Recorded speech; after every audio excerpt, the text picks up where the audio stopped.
Okay, so good morning, all of you. Capital structure, class number 6. Good morning, Mehak. Good morning, Sampurna, Anil,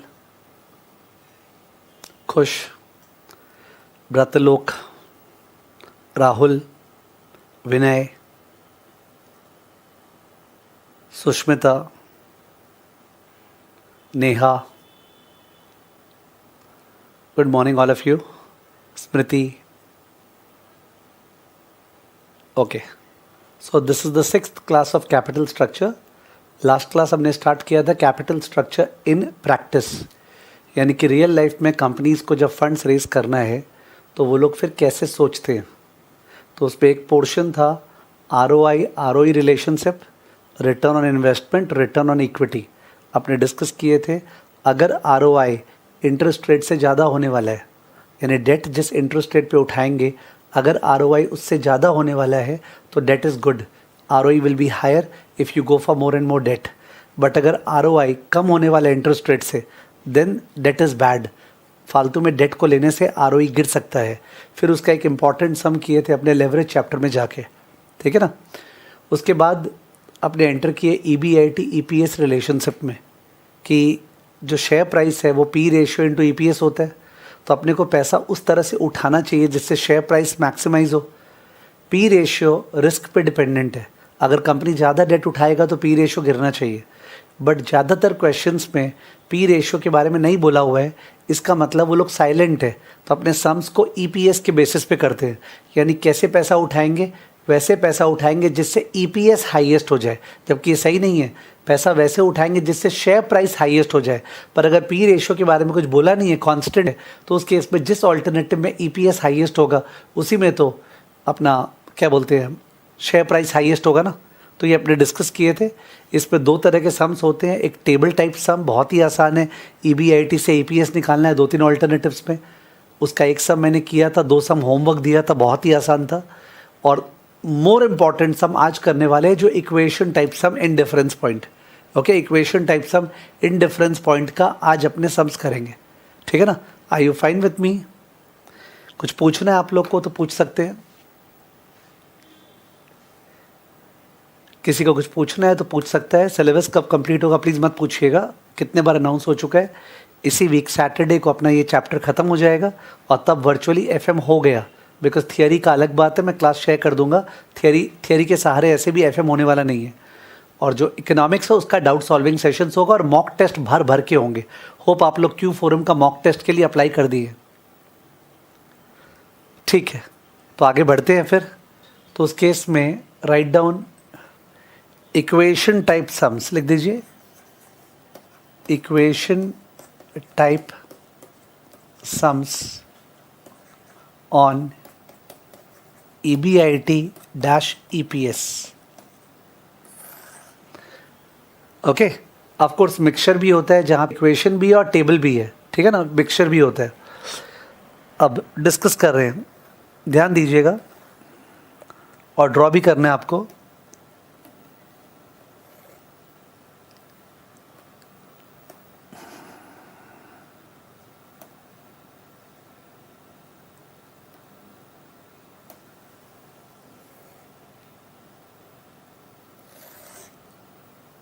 ठीक है, तो x axis पे अपने EBIT लिख रहे हैं, EBIT.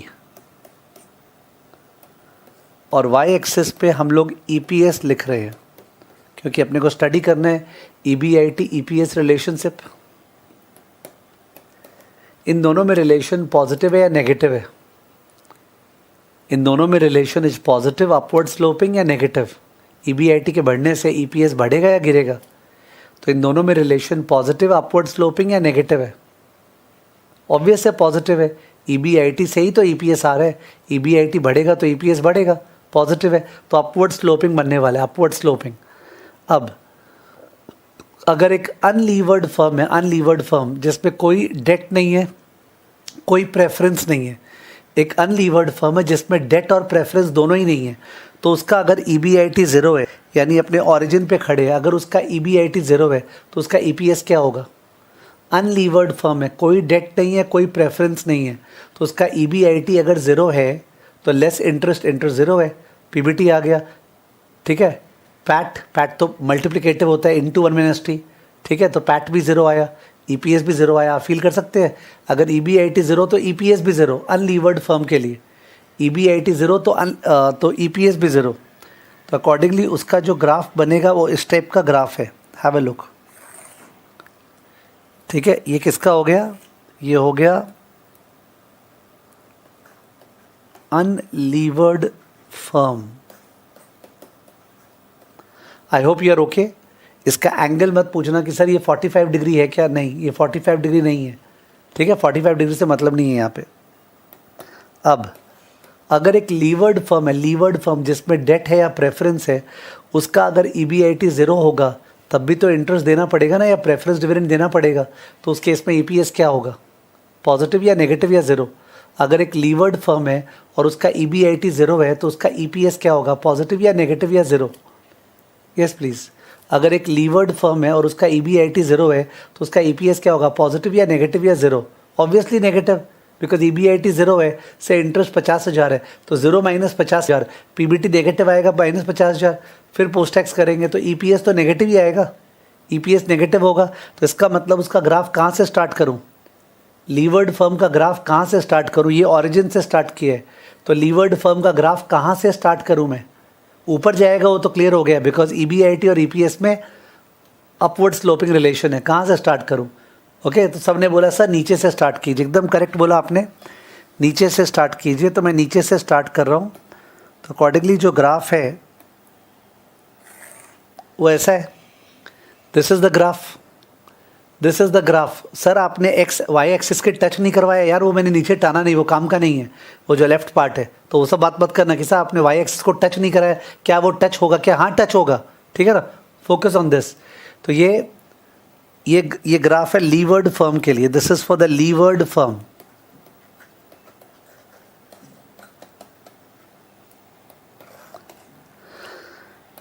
ऑफ कोर्स अगर और ज़्यादा लीवर्ड फर्म है तो ग्राफ और नीचे से स्टार्ट होता, और ज़्यादा स्टीप होता। अगर और ज़्यादा लीवर्ड फर्म है तो ग्राफ नीचे से स्टार्ट होता, और ज़्यादा स्टीप होता। सर ये स्टीप का रीज़न समझ में नहीं आया, स्टीप क्यों बनाए, नीचे से स्टार्ट हुआ क्लियर है, स्टीप बनाने का मतलब हुआ अगर EBIT बढ़ेगा तो EPS तेज़ी से बढ़ेगा। तो EBIT जब बढ़ता है, EPS किस रेट से बढ़ता है उसको क्या बोलते हैं, EBIT के बढ़ने से EPS किस रेट से बढ़ता है उसको क्या बोलते हैं, EBIT के इंक्रीज होने से EPS किस रेट से बढ़ता है उसको क्या बोलते हैं, EBIT के इंक्रीज होने से EPS किस रेट से बढ़ता है उसको FL बोलते हैं। और FL का फॉर्मूला क्या है, FL का फॉर्मूला है EBIT divide by PBT। PBT को ऐसे लिख रहा हूँ, प्रेफरेंस डिविडेंड लिख देता हूँ, minus preference dividend bye 1 - t। Hope आपको याद हो, फाइनेंशियल लेवरेज का ये फॉर्मूला था ना, EBIT बाय PBT, याद किया हुआ था अपना, मैंने इसको ऐसे लिख दिया EBIT divide by EBIT minus I minus pre tax preference dividend. I hope ये ओके है फॉर्मूला, आई होप ये ओके है फॉर्मूला, आई होप ये ओके है फॉर्मूला। तो अनलीवर्ड फर्म में तो इंटरेस्ट और प्रेफरेंस डिविडेंड होता नहीं है, तो EBIT और नीचे में भी EBIT कट, और क्या आता है आंसर 1 आता है, फाइनेंशियल लेवरेज 1। पर लीवर्ड फर्म में इन दोनों की वजह से ये वाला पार्ट लो आएगा, डिनोमिनेटर लो आएगा, तो FL क्या आएगा, मोर देन 1। FL क्या आएगा, मोर देन 1 ना, नीचे में लेस आ रहा है तो रेशियो निकालेंगे तो क्या आएगा, मोर देन 1। तो इसका मतलब सर लीवर्ड फर्म का अगर EBIT बढ़ता है तो EPS ज़्यादा रेट से बढ़ेगा, लीवर्ड फर्म में अगर EBIT बढ़ता है तो EPS ज़्यादा रेट से बढ़ेगा, 2% 3% से बढ़ेगा, इसलिए ये स्टीप है। तो आई होप किसी कन्फ्यूजन नहीं हो कि सर ये ग्राफ स्टीप क्यों है, जो ब्राउन वाला ग्राफ है स्टीप क्यों है, बिकॉज लीवर्ड फर्म में EBIT के बढ़ने से इंटरेस्ट तो उतना ही देना पड़ेगा, इंटरेस्ट तो ज़्यादा देना नहीं पड़ेगा, तो EPS जोर से शूटअप करते हैं, EBIT के बढ़ने से EPS जोर से शूटअप करता है। I okay with it, I okay with it, ये एक्सप्लेनेशन ठीक है, ठीक है। अब यहाँ पे 2 पॉइंट ऑफ इंटरसेक्शन दिख रहे हैं, थोड़ा बड़ा कर रहा हूँ ग्राफ को, 2 पॉइंट ऑफ इंटरसेक्शन दिख रहे हैं, एक है ये वाला पॉइंट बहुत इंपॉर्टेंट है, और एक है ये वाला पॉइंट। दोनों पॉइंट को मार्क कर लीजिए, दोनों पॉइंट को मार्क कर लीजिए। जो ये फर्स्ट वाला पॉइंट है, जो फर्स्ट वाला पॉइंट है अगर ठीक से देखें तो ये वो लेवल ऑफ EBIT है जिस पे EPS ज़ीरो है। आपने बोला था सर EBIT के ज़ीरो होने से EPS नेगेटिव होगा, एकदम करेक्ट है। पर EBIT जैसे जैसे बढ़ेगा वैसे वैसे तो EPS जो नेगेटिव था वो कम होते जाएगा। तो कोई तो पॉइंट है जहाँ पे EPS इक्वल टू ज़ीरो आएगा। इसको बाई चांस किसी को याद है लेवरेज चैप्टर में क्या बोलते थे? The level of EBIT at which EPS equal to zero, इसको लेवरेज चैप्टर में क्या बोलते थे? बाय एनी चांस किसी को याद है तो? The level of EBIT at which EPS equal to zero, उसको लेवरेज चैप्टर में क्या बोलते थे? बहुत सम्स नहीं है उसके ऊपर, इसलिए आपको ध्यान नहीं होगा, बिकॉज लोगों को याद तो वही रहता है जिस पे सम्स किए हैं। सृष्टि बोल रही है ब्रेक इवन पॉइंट बोलते थे, एकदम करेक्ट बोला, फाइनेंशियल ब्रेक इवन पॉइंट। ये है financial break even point. This is the financial BEP और इसका फॉर्मूला है I plus DP by 1 minus T. तो अगर EBIT इसके बराबर है इंटरेस्ट के और प्री टैक्स प्रेफरेंस डिविडेंड के, EBIT उतना ही है जितना इंटरेस्ट देना है और जितना प्रेफरेंस डिविडेंड का प्री टैक्स देना है, तो EPS क्या बचेगा? Zero. You can think logically. Okay, जैसे अगर प्रेफरेंस होता ही नहीं तो EPS कब ज़ीरो होगा? जब EBIT इक्वल टू इंटरेस्ट। पर अगर प्रेफरेंस भी है तो जाहिर है EPS तब ज़ीरो होगा जब EBIT is equal to interest plus pre tax preference dividend. Financial break even point, financial break even point, financial break even point. अब ये जो पॉइंट है, सेकेंड वाला पॉइंट, ये जो पॉइंट है, ये दिख रहा है? ये जो पॉइंट है, this is the level of EBIT at which EPS is the same for both levered and unlevered. This is the level of EBIT at which EPS is the same for both levered and unlevered. ये आपको दिखा sir? उतना EBIT है जिस पे EPS same है, क्योंकि इस पॉइंट के पहले, थोड़ा सा हाइलाइटर्स दिखा रहा हूँ, इस पॉइंट के पहले इधर में क्या है? रेड वाला कर्व ऊपर है, दिख रहा है आपको? रेड वाला कर्व ऊपर है ब्राउन वाले से, रेड वाला कर्व ऊपर है ब्राउन वाले से। कहने का मतलब है सर यहाँ पे जो EPS है वो अनलीवर्ड फर्म का ज़्यादा होगा as compare to levered. But have a look, इस पॉइंट के बाद यहाँ पे अगर EBIT यहाँ है तो कौन सा कर्व ऊपर है? ब्राउन वाला कर्व ऊपर है, ब्राउन वाला कर्व ऊपर है, यानी कि वहाँ पे लीवर्ड फर्म का EPS ज़्यादा है अनलीवर्ड फर्म से, लीवर्ड फर्म का EPS ज़्यादा है अनलीवर्ड फर्म से। बट इस वाले पॉइंट पे तो दोनों का EPS क्या है? सेम। दोनों का EPS सेम होते, दोनों का EPS सेम है, तो इस वाले पॉइंट को बोलते हैं इनडिफरेंस पॉइंट। इसको बोलते हैं इनडिफरेंस पॉइंट, लिख रहा हूँ, indifference point.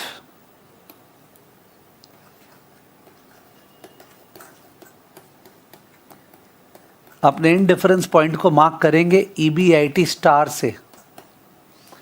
EBIT star, the level of EBIT at which EPS is the same under both unlevered and levered alternative. तो ये ग्राफ पूरा क्लियर है? सर ये ग्राफ एग्जाम में बनाने आएगा क्या? ज़्यादातर नहीं आता है, किसी किसी सब में बोलता है ग्राफ से दिखाओ, तो आ सकता है, काम इंपॉर्टेंट है, ग्राफ पूछा हुआ है। ग्राफ बनाने को पूछा हुआ है थियरी में कि सम्स में, सम्स के अंदर, सम्स के अंदर ग्राफ को बनाने पूछा हुआ है। नहीं पूछेगा तो ग्राफ बनाने की ज़रूरत नहीं है। ये क्लियर हुआ? दोनों को डिफाइन कर देते हैं, एक्सप्लेनेशन लिख देते हैं। पहला बुलेट, EBIT एंड EPS में पॉजिटिव रिलेशन होता है। इसका मतलब EBIT बढ़ेगा तो EPS बढ़ेगा। Hope you are coping. EBIT EPS में पॉजिटिव रिलेशन होता है। सर आप फिर से हिंदी लिखा रहे हैं, दैट्स बिकॉज इससे थियरी नहीं आता है, तो आपका समझना ज़्यादा इंपॉर्टेंट है, ठीक है। There is a positive relation between EBIT and EPS, therefore when EBIT rises EPS rises. Equation क्या है?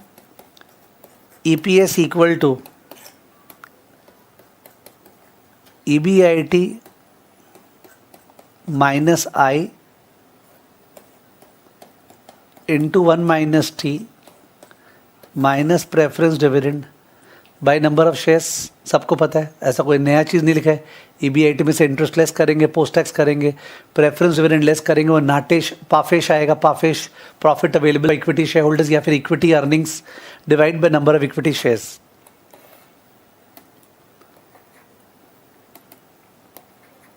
Third bullet,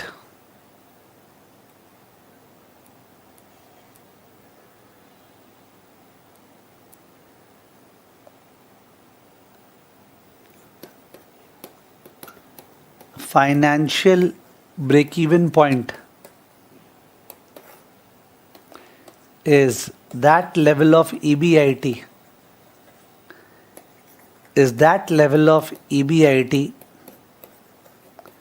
at which EPS equal to 0. Financial break-even point is that level of EBIT at which EPS equal to 0. That level of EBIT at which EPS equal to 0.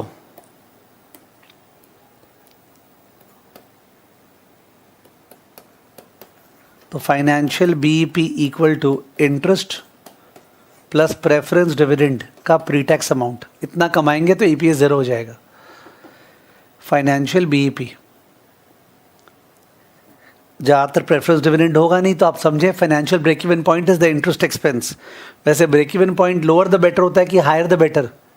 Break even क्या चाहते हैं अपने, break even जल्दी हो कि break even देरी से हो? किसी बिजनेस में, धंधे में अगर कमती रिस्क है मतलब ब्रेक इवन छोटा है या ब्रेक इवन बड़ा है? कोई भी बिजनेस या धंधे में अगर रिस्क कमती है मतलब ब्रेक इवन छोटा है या बड़ा है? ब्रेक इवन छोटा है, छोटा सा अमाउंट पे ब्रेक इवन है। तभी तो अगर ज़्यादा रिस्क लेंगे, ज़्यादा डेट लेंगे, ज़्यादा प्रेफरेंस लेंगे तो रिस्क बढ़ जाता है, बिकॉज ब्रेक इवन होने में ही टाइम लग जाएगा। ठीक है, लोअर द बेटर होता है।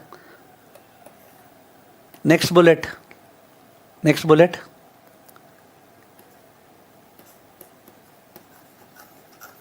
indifference point is the level of EBIT at which EPS is same under both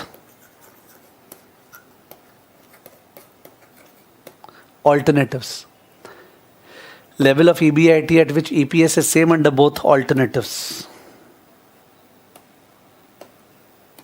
Dash. Alternative 1, equity dominated.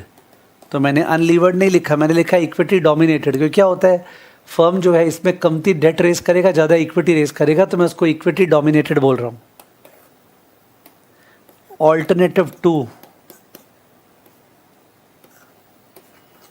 Date dominated. Sums में ऐसा ही है, सम्स में इक्विटी और डेट दोनों ऑल्टरनेटिव में होता है, पर एक में डेट ज़्यादा होता है, वो ज़्यादा अग्रेसिव ऑल्टरनेटिव है। ऑल्टरनेटिव 1 थोड़ा कंजर्वेटिव है, इक्विटी डोमिनेटेड। अपने को EPS under alternative 1 equal to EPS under alternative 2 करना है। कब दोनों में EPS सेम होगा? अपने को पता चल गया है, अगर EBIT बहुत कम हुआ तो ऑल्टरनेटिव 1 में EPS ज़्यादा होगा, पर EBIT बहुत ज़्यादा हुआ तो डेट बढ़ी है, तो ऑल्टरनेटिव 2 में ज़्यादा EPS होगा। तो EBIT स्टार ये कैलकुलेट करना है, माइनस I1, सपोज ऑल्टरनेटिव 1 में जो इंटरेस्ट उसको I1 बोल रहा हूँ, into 1 minus T minus DP1 divide by N1 equal to EBIT star minus I2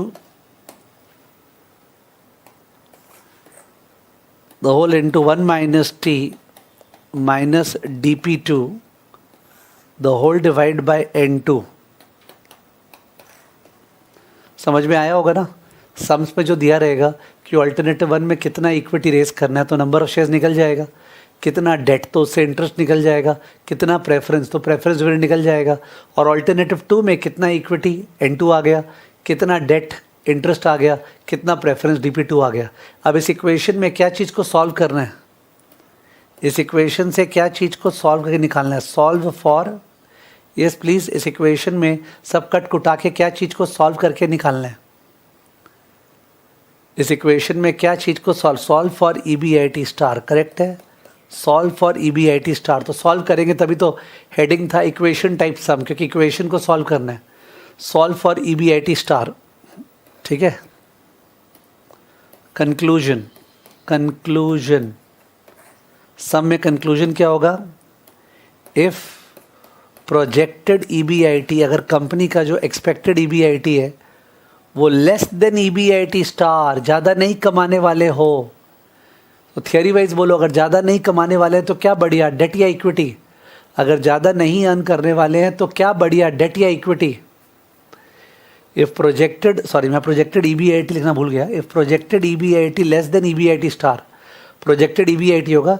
if projected EBIT less than EBIT star, obviously equity is better, तो लिख they if projected EBIT less than EBIT star, comma EPS will be higher, EPS will be higher under the equity alternative, ठीक है। EPS equity वाले alternative में ज़्यादा आएगा, ठीक है ना, बिकॉज डेट लेके फ़ायदा नहीं है।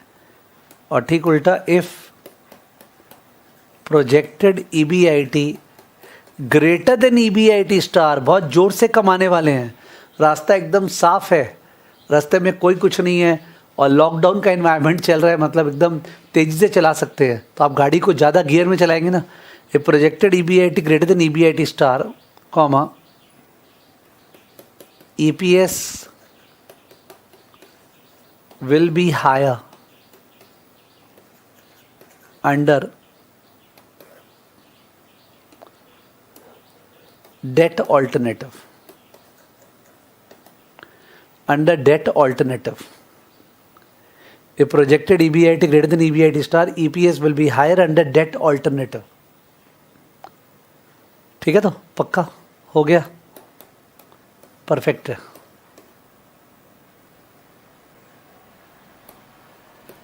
चलो सम्स पे आते हैं, जो बताना था बता दिए, सम्स के अंदर आते हैं।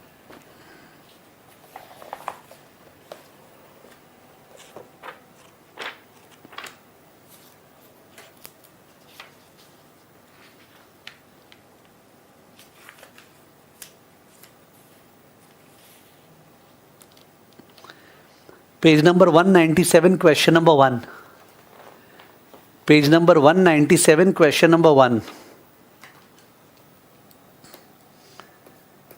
Page 197, question number 1।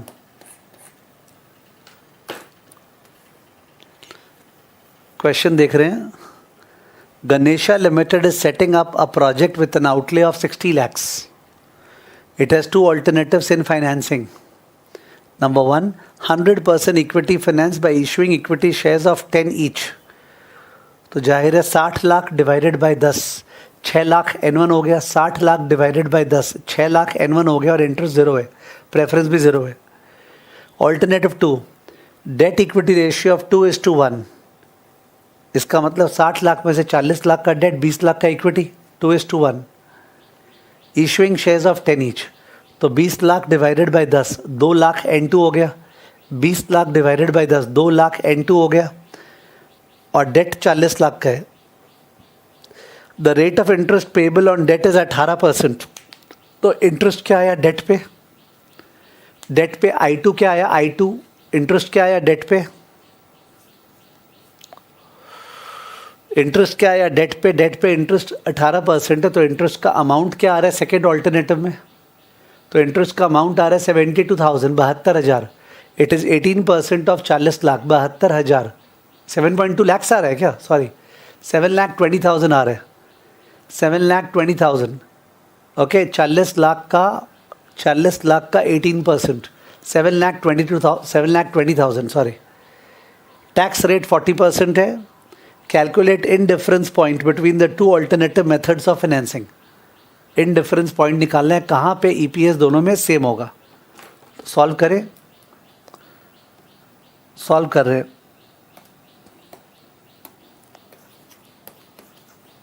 Step 1,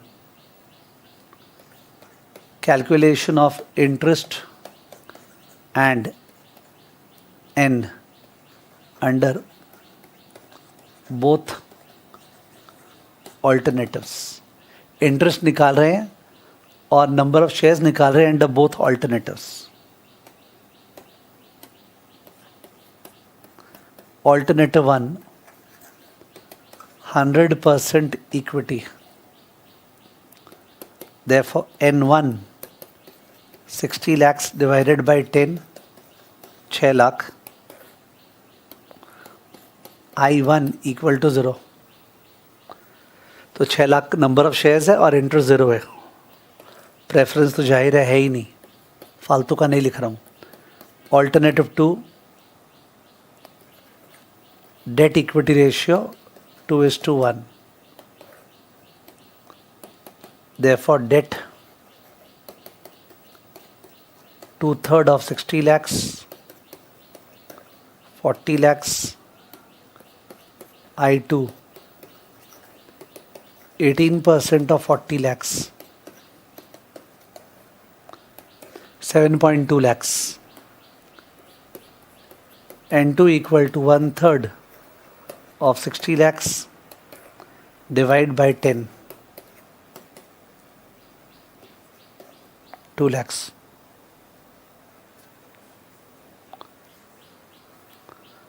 you will find equation के अंदर अगर प्रेफरेंस डिविडेंड नहीं है तो 1 - t कट जाता है, काम का ही नहीं है टैक्स रेट, फिर भी दिखाना तो पड़ेगा.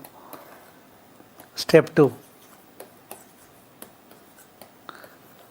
Eight indifference point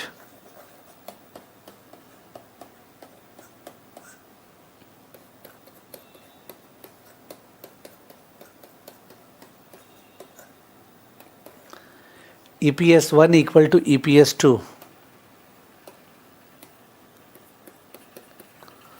So EBIT star minus I1 into 1 minus T by N1 equal to EBIT star minus I2 into 1 minus T by N2. तो मैं यही बोल रहा था, अगर सब में प्रेफरेंस नहीं है तो मैथमेटिकली 1 माइनस टी तो कट ही गया ना, तो टैक्स रेट नहीं देगा तो भी you can not jump sir tax rate दिया नहीं है, टैक्स रेट दिया नहीं है, दोनों कट जाता है. हाँ, प्रेफरेंस होने से वो कटता नहीं है, तो वहाँ इंपॉर्टेंट है देना. So EBIT star -0 divide by 6 lakh equal to EBIT star -7.2 divide by 2 lakh. काट दिए 3 टाइम्स, क्रॉस मल्टीप्लाई हुआ तो EBIT star equal to 3 into EBIT star minus कितना 21.6. सॉल्व कर रहा हूँ, आप लोगों ने तो पहले ही सॉल्व कर लिया होगा मेरे से फास्टर स्पीड पे. तो 2 into EBIT star equal to 21.6. So EBIT star equal to 21.6 by 2. 21.6 lakhs divided by 2, 10,80,000, 10.8 lakhs answer. 10.8 lakhs answer. जब EBIT 10,80,000 है तो EPS दोनों प्लान में सेम होगा. ठीक है, वो क्या बोला था, कैलकुलेट, तो कैलकुलेट पे मार्क्स मिल गया. फिर भी अपने अपने लिए इंटरप्रिटेशन लिख लें. सर एग्ज़ाम में लिख के आ सकते हैं क्या, लिख के आ सकते हैं, पर क्या जरूरत है, जब पूछा नहीं है तो समय बचाओ ना. जो समय में तुम इंटरप्रिटेशन लिखेगा उतने समय में और एक सम हो जाएगा, खासकर इको का interpretation. If projected EBIT equal to 10.8 lakhs, EPS will be same under both alternatives. If projected EBIT equal to 10.8 lakhs, EPS will be same under both alternatives. EPS will be same under both alternatives.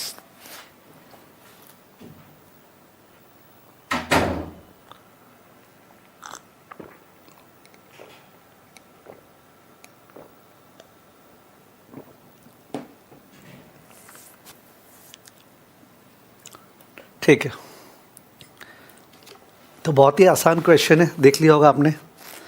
अब थोड़ा सा standard बढ़िया question करते हैं, ठीक है, because फालतू question करके सेंस नहीं है। आप लोग का लेवल बहुत ऊंचा है, ठीक है, तो फालतू क्वेश्चन करने मेरे को थोड़ा ख़राब लग जाता है।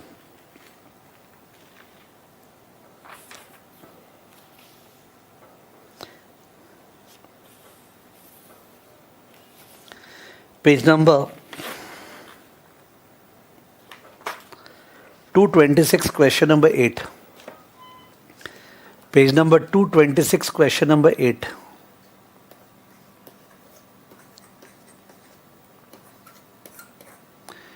Page number 226, question number 8.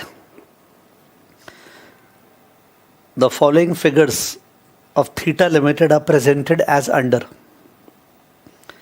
EBIT 23 lakh. Less debenture interest less long term loan. तो डिबेंचर इंटरेस्ट अगर दिया हुआ है तो डिबेंचर्स कितने का है? डिबेंचर इंटरेस्ट अगर दिया हुआ है तो डिबेंचर्स कितने का है? अगर डिबेंचर इंटरेस्ट दिया हुआ है तो मैंने पूछा डिबेंचर्स कितने का है। Yes please. 80,000 बाय 8% कितना? 10 लाख। ओके 10 लाख है, 10 लाख, 1 लाख नहीं है, संपूर्ण 10 लाख है। तो 10 लाख का डिबेंचर्स है। और लॉन्ग टर्म लोन कितना है? लॉन्ग टर्म लोन कितने का है? लॉन्ग टर्म लोन कितने का है?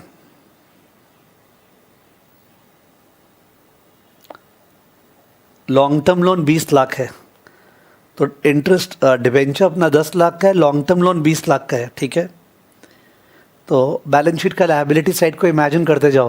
लायबिलिटी साइड में शेयर कैपिटल रिजर्व्स है, उसके नीचे डिबेंचर, उसके नीचे लॉन्ग टर्म लोन है, ठीक है ना। ये चारों मिला के कैपिटल एम्प्लॉयड है। इनकम टैक्स दिए 10 लाख, 50% लगता है, तो पैट है 10 लाख, ठीक है। नंबर ऑफ शेयर्स 5 लाख है अभी, तो EPS आ गया 10 lakh by 5 lakh 2। Share price दिया हुआ है 20, तो EPS 2 रुपये और शेयर का दाम 20 है, तो शेयर का दाम अर्निंग्स का कितना टाइम्स है? EPS जो अर्निंग पर शेयर 2 रुपये है और प्राइस 20 है, तो शेयर प्राइस अर्निंग का कितना टाइम्स है? ऐसे ही तो मैंने P रेशियो सिखाया था, बिकॉज अर्निंग तो 1 साल का होता है और शेयर प्राइस जो अभी देते हैं अपने, वो केवल 1 साल का EPS पाने के लिए नहीं, ज़िंदगी भर का EPS को एंजॉय करने के लिए। तो ज़िंदगी भर का क्या ग्रोथ होगा, क्या सर्टेनिटी है, उसके हिसाब से बाजार में एक P रेशियो होता है 10 टाइम्स। तो 10 टाइम्स P रेशियो है, बाजार इसको 10 टाइम्स इज्जत दे रहा है। अगर इसका फ्यूचर और ब्राइट होता तो 20, 30, 40 टाइम्स हो सकता था। समझ गए? The company has undistributed reserves and surplus of 20 lakh. It is in need of 30 lakhs to pay off debentures and modernise plants. खुद से रीड कर लीजिए प्लीज, बेटर है। खुद से रीड कीजिए, खुद से रीड कीजिए, मैं डिस्टर्ब नहीं कर रहा हूं, खुद से रीड कीजिए।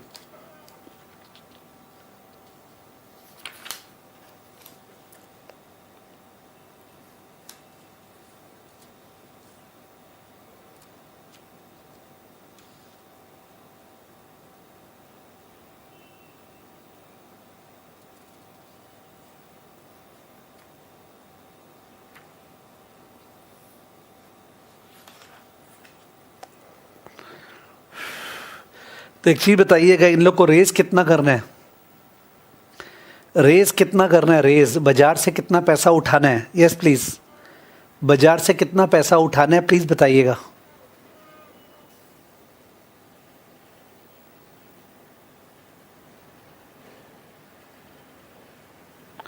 $30 lakhs, ओके, बोला है 30 lakhs रेस करना है, ठीक है, ध्यान रखिएगा। और अब 2 अल्टरनेटिव दिया हुआ है। पहला, पूरा का पूरा 30 लाख का लोन ले लो, और दूसरा 1 लाख शेयर्स इशू करो 20 रुपया का, यानी कि 20 लाख आया और बाकी 10 लाख का लोन ले लो। पहला पूरा लोन ले लो 30 लाख का, और दूसरा हुआ कि 1 लाख शेयर इशू करो 20 रुपया पे, तो 20 लाख आया और 10 लाख का लोन, ठीक है। कौन सा ज़्यादा रिस्की ऑल्टरनेटिव है? कौन सा ज़्यादा रिस्की ऑल्टरनेटिव है? रिस्की का मतलब समझते हैं आप? कौन सा ज़्यादा रिस्की ऑल्टरनेटिव है? यस प्लीज़, ऑल्टरनेटिव 1 ज़्यादा रिस्की है बिकॉज पूरा लोन ले रहे हैं, तो उसमें पी रेशियो गिरना चाहिए बिकॉज पी रेशियो रिस्क को देखता है ना। तो मेरे नोट्स के अनुसार पी रेशियो गिरना चाहिए, पर मेरा नोट्स गया तेल लेने, होगा वही जो सब में लिखा रहेगा। सब देखते हैं। Company expects to improve its rate of return by 2% as a result of modernization. Company का जो रेट ऑफ रिटर्न है, माने कैपिटल एम्प्लॉयड पे जो अर्न कर रहे हैं, ROCE ROI, वो ROI 2% बढ़ जाएगा मॉडर्नाइजेशन की वजह से। तो ROCE अभी क्या है पता नहीं है, निकालेंगे। वो ROCE 2% बढ़ जाएगा। इनफैक्ट वर्बली निकाल सकते हैं अगर आप साथ दे तो। प्लीज़ बताइए कंपनी का अभी शेयर कैपिटल क्या है, प्लीज़ बताइए। यस प्लीज़, अब जोश चाहिए। कंपनी का शेयर कैपिटल क्या है अभी? कंपनी का शेयर कैपिटल क्या है अभी? अभी जो रेस करेंगे उसका बात नहीं कर रहा हूँ। अभी कंपनी का शेयर कैपिटल क्या है? आकाशदीप, सृष्टि, अनुष्का, व्यक्तित्व, महक, समीर। यस 50 लाख है। 5 लाख शेयर्स है 10 रुपया का। ओके 5 लाख शेयर्स 50 लाख है। और रिजर्व्स कितना है? रिजर्व्स कितना बोला? रिजर्व्स कितना है? 20 लाख। रिजर्व्स 20 लाख है तो नेटवर्थ कितना है? रिजर्व्स 20 लाख है तो नेटवर्थ कितना है? नेटवर्थ कितना है? नेटवर्थ, कंपनी का नेटवर्थ कितना हो गया? 70 लाख। और आप लोगों ने डिबेंचर 10 लाख निकाला था और टर्म लोन 20 लाख निकाला था, तो 70 + 10 + 20 100 लाख का कैपिटल एम्प्लॉयड है। 100 लाख का capital employed. Are you clear? लिख के करेंगे, डोंट वरी। लिख के तो बहुत बोरिंग लगता है, पहले वर्बली कर ले। 50 लाख का शेयर कैपिटल है, 20 लाख का रिजर्व है, 70 लाख, 10 लाख का डिबेंचर है 80 लाख, 20 लाख का टर्म लोन है 100 लाख। 100 लाख का कैपिटल एम्प्लॉयड। और EBIT क्या है? EBIT दिया हुआ ना सब में। EBIT क्या है? 23 लाख। EBIT 23 लाख है। तो 100 लाख का कैपिटल एम्प्लॉयड है, EBIT 23 लाख है। तो what is the return on capital employed? What is the return on investment? ROI या ROCE क्या है? 23%। बिकॉज फॉर्मूला इस चैप्टर के लिए ROI का EBIT by capital employed into 100। तो 23% अपना रिटर्न ऑन कैपिटल एम्प्लॉयड है। और फ्यूचर में क्या हो जाएगा? मॉडर्नाइजेशन के बाद क्या हो जाएगा? मॉडर्नाइजेशन के बाद क्या हो जाएगा? अभी 23% है। मॉडर्नाइजेशन के बाद क्या हो जाएगा? मॉडर्नाइजेशन के बाद 25% हो जाएगा। 25% हो जाएगा। ठीक है 25%। समीर पाटिल एक्स्ट्रा बुद्धि लगा रहे हैं, आप 2% ऑफ 23 कर रहे हैं, इससे आंसर मैच नहीं करेगा। जानबूझ के गंदगी मत ढूंढिए, ठीक है ना। समीर पाटिल ने किया 23 + 2% ऑफ 23, 23.46। आप लिख दीजिएगा, पता नहीं क्या करेक्शन करेगा वो। 23 + 2 25। आप बोलेंगे ना सर कब वैसे किया जाता है, मेरे को नहीं पता कब किया जाता है, आई डोंट नो। ठीक है, सिंप्लिसिटी में रहा जाता है। तो 23 + 2 25%। तो 25% अपना नया रिटर्न ऑन कैपिटल एम्प्लॉयड होगा। और नया वाला कैपिटल एम्प्लॉयड क्या होगा डिस्कस करें। ये लोग लिखा था, ये लोग डिबेंचर्स को पे ऑफ करने वाला है।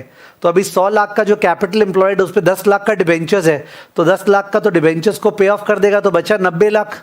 100 लाख का कैपिटल एम्प्लॉयड में 10 लाख का डिबेंचर है, सब में बोला है it is in need of 30 lakh to pay off debentures in modernise plant.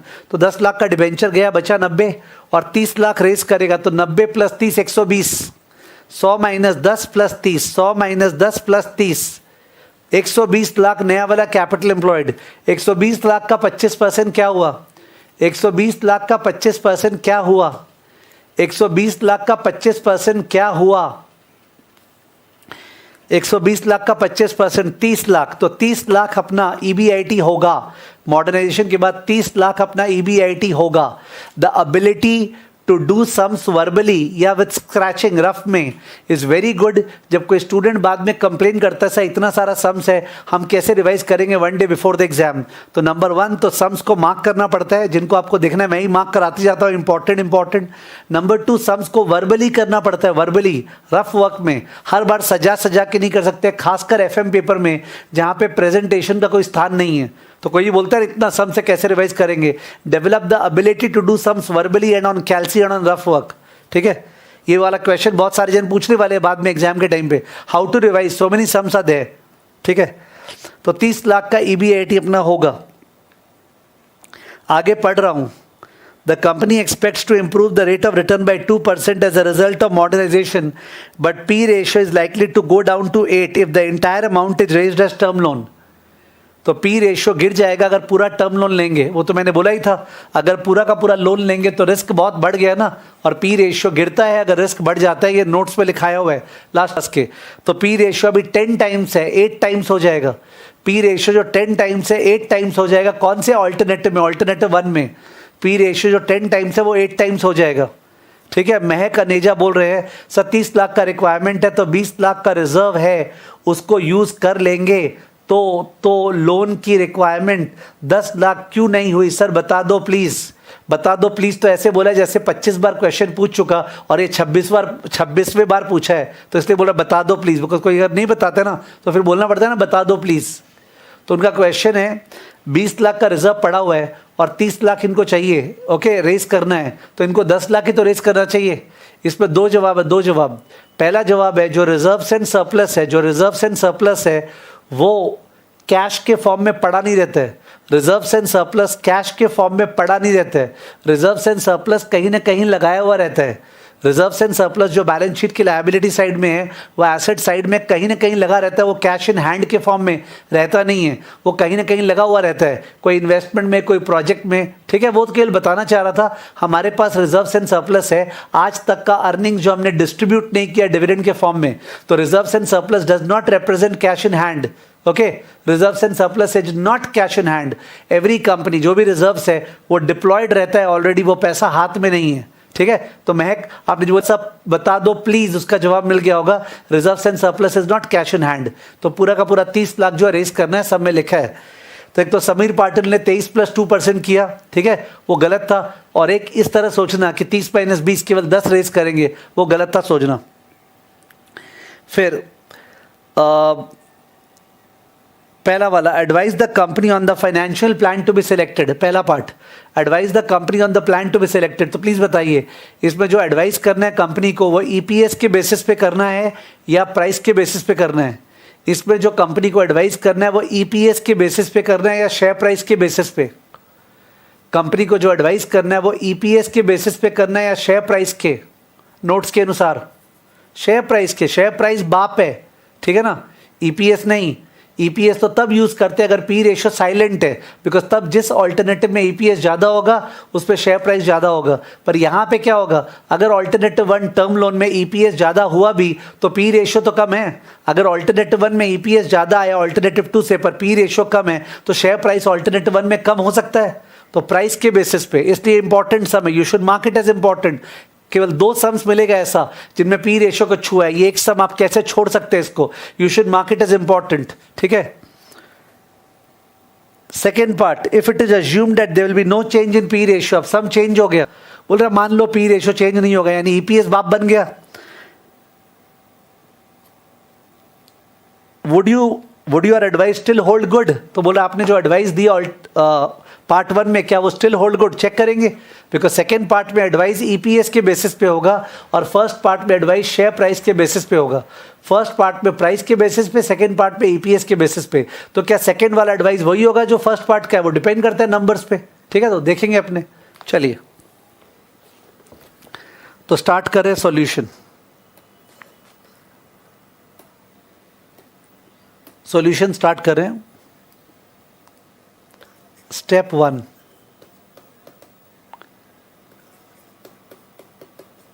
existing capital employed.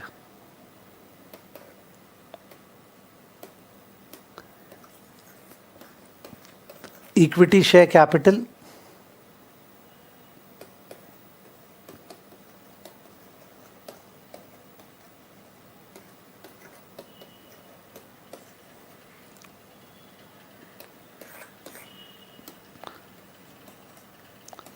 ₹50,00,000 reserves and surplus 20,00,000 therefore net worth 70,00,000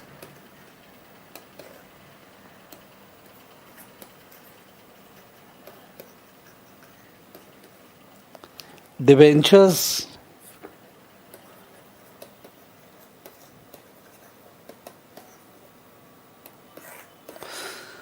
10,00,000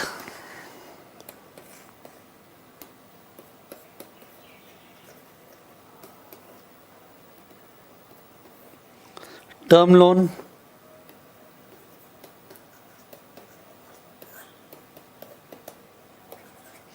नाम देते 8% डिवेंचर्स, 11% टर्म लोन, 20 लाख।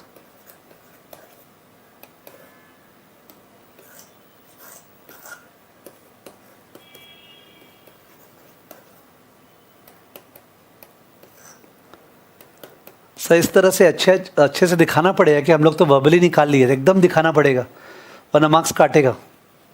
आपने जो भी वर्बली निकाला उससे कोई मतलब नहीं, you have to show. Verbally करने का फ़ायदा है एग्जाम के प्रेपरेशन में कि आपको बार बार लिख के नहीं करना पड़े।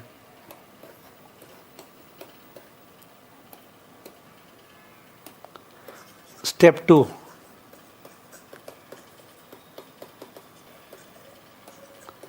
Existing and projected ROCE,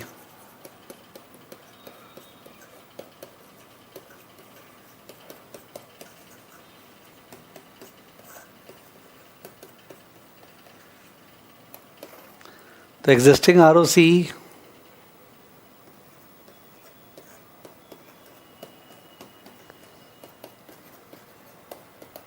23%,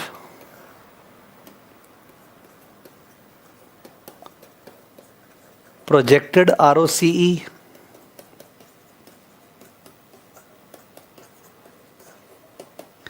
25%. Existing ROCE 23%, projected ROCE 25%.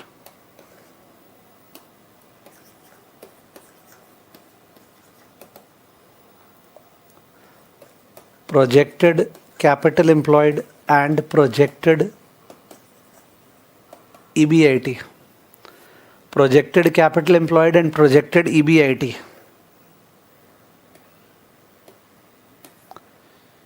So existing capital employed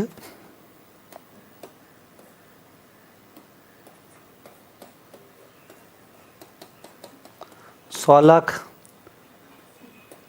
less repayment या redemption of debentures 10 lakh, add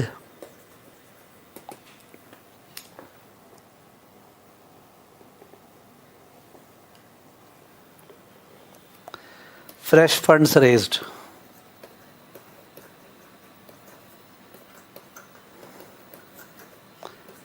30 lakh, so 120 lakh. Projected ROCE 25% of 120 lakh 30 lakh. Projected ROCE 25% of 120 lakh is equal to 30 lakh. ठीक है।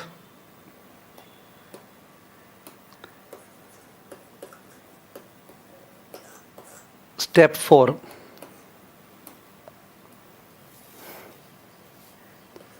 कैलकुलेशन ऑफ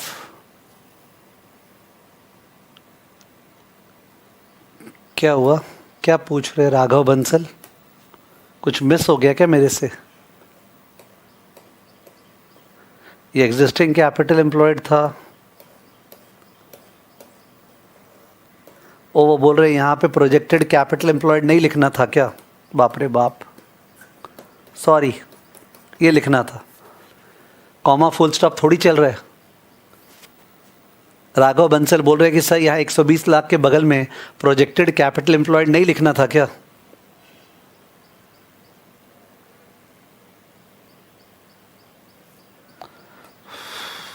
और प्रोजेक्टेड EBIT होगा, ये बोल रहे हैं। Sorry, मैं गलती समझ गया। प्रोजेक्टेड EBIT होगा। I am sorry. ओके, मैं गलत समझ गया। Sorry, I am really sorry. Projected EBIT 25% of 120 lakh 30 lakh.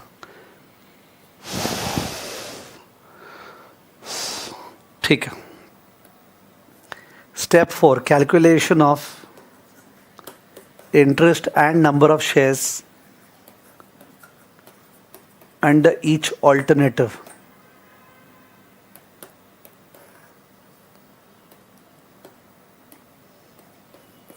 Alternative one, पूरा अमाउंट टर्म लोन से, entire amount raised by way of term loan.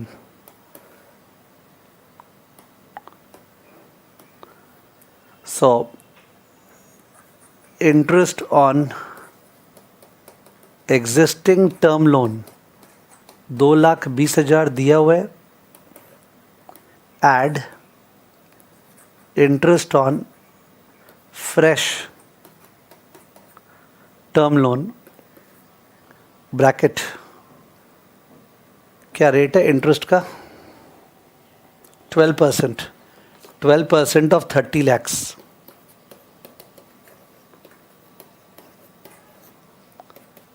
3,60,000।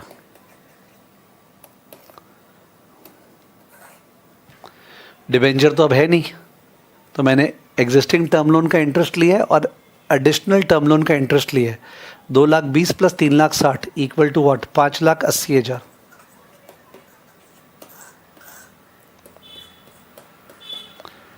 Okay, 5,80,000। तो कंपनी का जो इंटरेस्ट एक्सपेंस अगर ऑल्टरनेटिव वन पे जाता है तो 5,80,000 होगा एग्जिस्टिंग इंटरेस्ट, पर डिबेंचर का नहीं है बिकॉज वो बंद हो जाएगा, और प्लस नया इंटरेस्ट। ध्यान रहे, किसी नए प्रोजेक्ट का ईपीएस नहीं होता है, ईपीएस हमेशा कंपनी का होता है। तो कंपनी में ऑलरेडी जो नंबर ऑफ शेयर्स या इंटरेस्ट है वो प्लस जो एक्स्ट्रा है वो सारा ले ला के net. Next, N1 is equal to जितना शेयर्स है, 5 लाख शेयर्स है, 5 लाख ही रहेगा बिकॉज शेयर तो इशू कर रहे नहीं ऑल्टरनेटिव वन में। ठीक है, alternative to,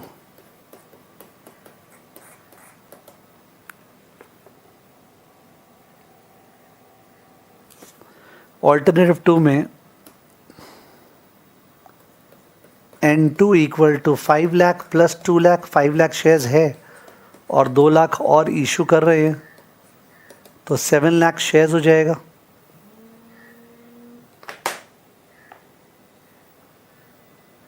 just 1 second,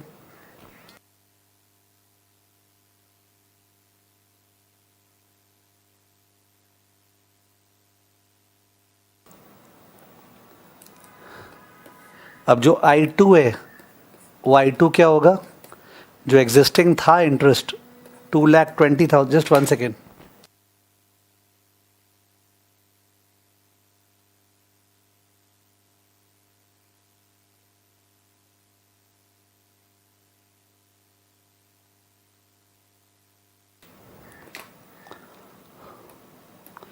so interest होगा 2,20,000 plus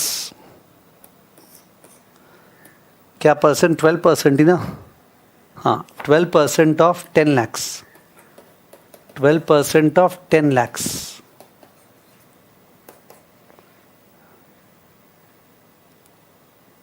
one lakh shares issue कर रहे हैं क्या? एक मिनट, क्या बोल रहे हैं? ओ 1 लाख शेयर्स इशू कर रहे हैं, 1 लाख शेयर्स इशू करे 20 रुपया का, तो 6 लाख शेयर्स होगा। सॉरी, 1 लाख शेयर्स इशू कर रहे 20 रुपया पे, ओके, तो 6 लाख शेयर्स हो जाएगा, 5 लाख प्लस 1 लाख 6 लाख। ठीक है, और जो इंटरेस्ट है 2,20,000 जो ऑलरेडी इंटरेस्ट है और अपने 10 लाख का एक्स्ट्रा लोन ले रहे हैं, तो 2,20,000 प्लस 12% ऑफ 10 लाख कितना हो गया? 2,20,000 प्लस 1,20,000 इक्वल टू 3,40,000, 3,40,000। ठीक है ना, 3,40,000।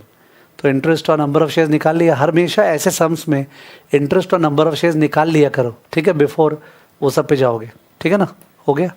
अब step 5,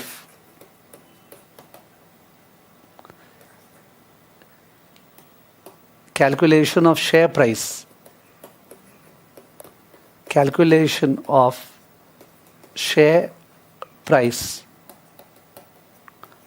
under each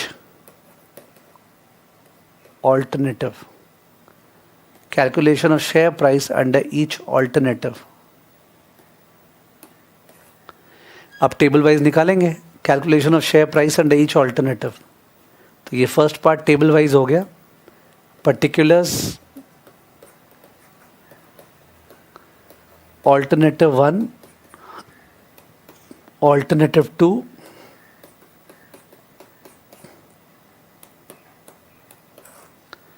particulars alternative 1, alternative 2। Start करते हैं प्रोजेक्टेड ईबीआईटी से। प्रोजेक्टेड ईबीआईटी कितना निकला था? प्रोजेक्टेड ईबीआईटी 30 लाख, लैक्स में कर देते 30 लैक्स लेस इंटरेस्ट। तो इंटरेस्ट कितना कितना डिसाइड हुआ? उस पर 3.4 और उसमें 5.8, 5.8, 3.4। तो ये आ गया PBT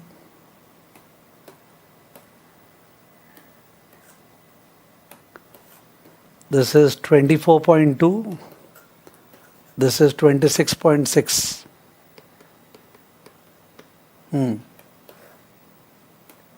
PAT eight the rate of 50%। Sir कहाँ से पता चला? वो जो दिया हुआ था ऑलरेडी टेबल, उससे पता चला। सो 24.2 का 50%, 12.1, 13.3। प्रेफरेंस तो है नहीं सम में, तो नंबर ऑफ शेयर्स यहाँ पे अपना 6 lakhs और यहाँ पे कितना? नहीं सॉरी, नंबर ऑफ शेयर्स यहाँ पे 5 lakhs और यहाँ पे 6 lakhs।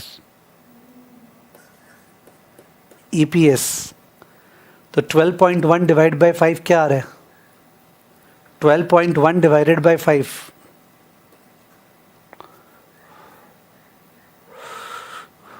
2.42 एंड 13.3 बाई 6 क्या आ रहा है?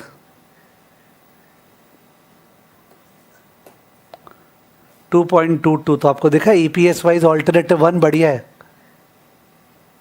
ठीक है। 2.22 अप्रॉक्स लिखा है, कोई 2.216 बोल रहे हैं अप्रॉक्स, ठीक है। पी रेशियो कितना कितना लिखूं? पी रेशियो में कितना कितना लिखूं? कॉमा देके बताइए, this comma this, how much P ratio should I right? P ratio, how much should I write? Correct, 8 times, 10 times। सब में बोला है फर्स्ट ऑल्टरनेटिव में जहाँ पूरा लोन है वहाँ P रेशियो गिर जाएगा। एक्सपेक्टेड शेयर प्राइस तो 8 into 2.42, 8 into 2.42, 8 times earnings, 8 into 2.42।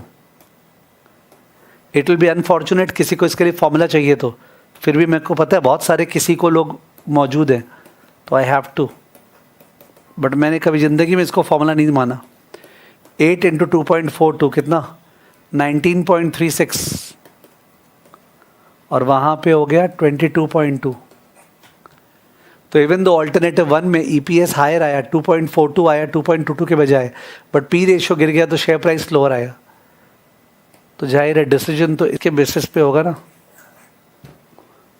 ठीक है। लिख दीजिए, firm should choose alternative 2, firm should choose alternative 2, firm should choose alternative 2 as it is expected to result in higher share price. Firm should choose alternative 2 as it is expected to result in higher share price. Firm should choose alternative 2 as it is expected to result in higher share price. Firm should choose alternative 2 as it is expected to result in higher share price.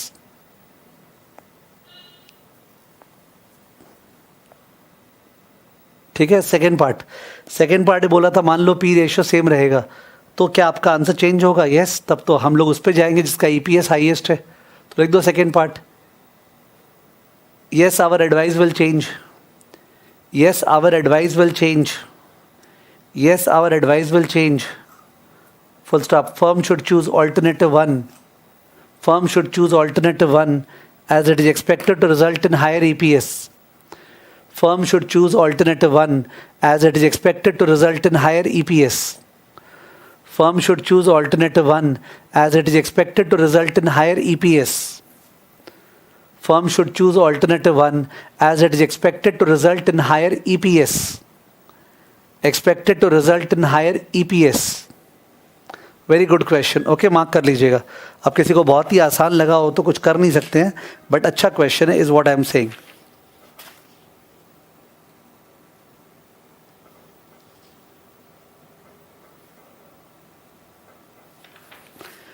Next sum ढूंढ रहा हूं.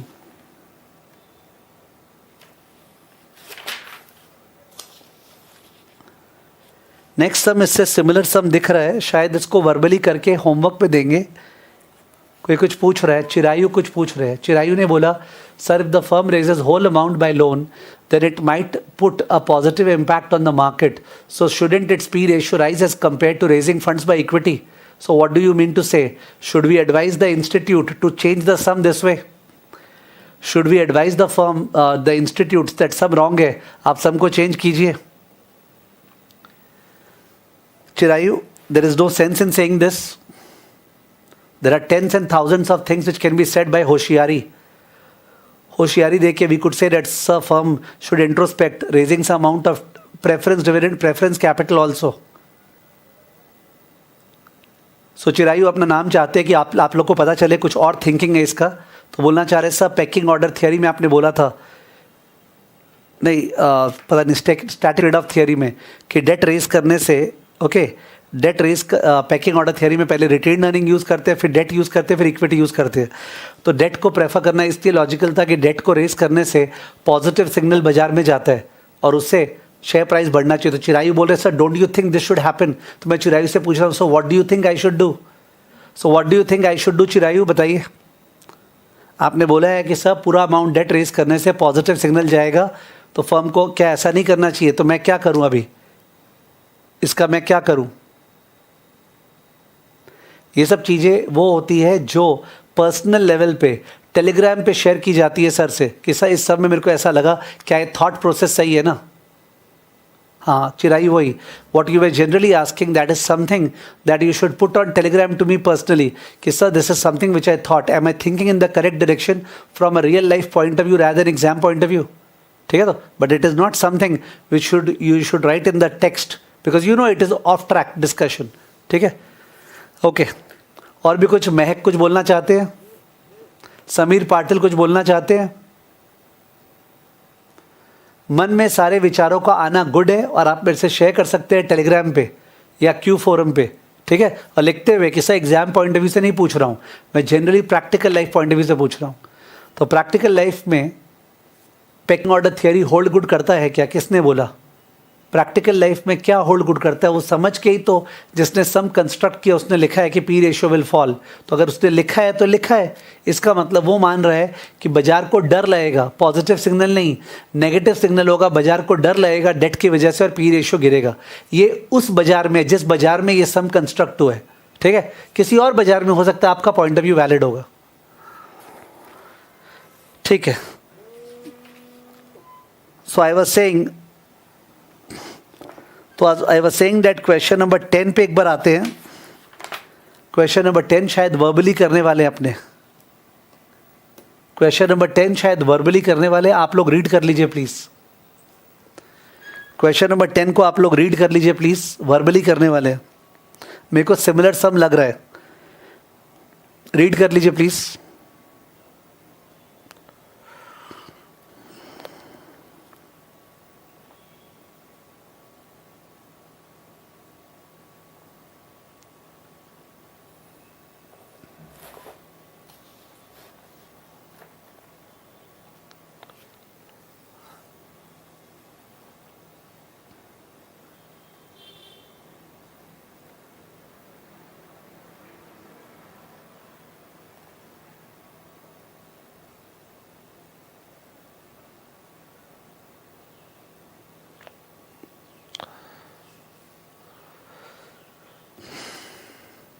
I think read कर लिया होगा.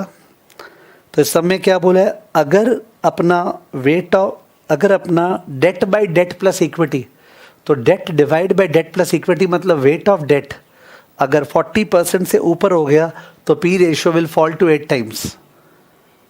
तो अभी जो date है अपना वो 4 लाख है, सबको दिख रहा होगा, 40,000 बाई 10%, डेट अभी 4 लाख है। मैं पेज नंबर 230 का बात कर रहा हूँ, page number 230 question number 10। I hope किसी को दिक्कत नहीं हो। Page number 230 question number 10।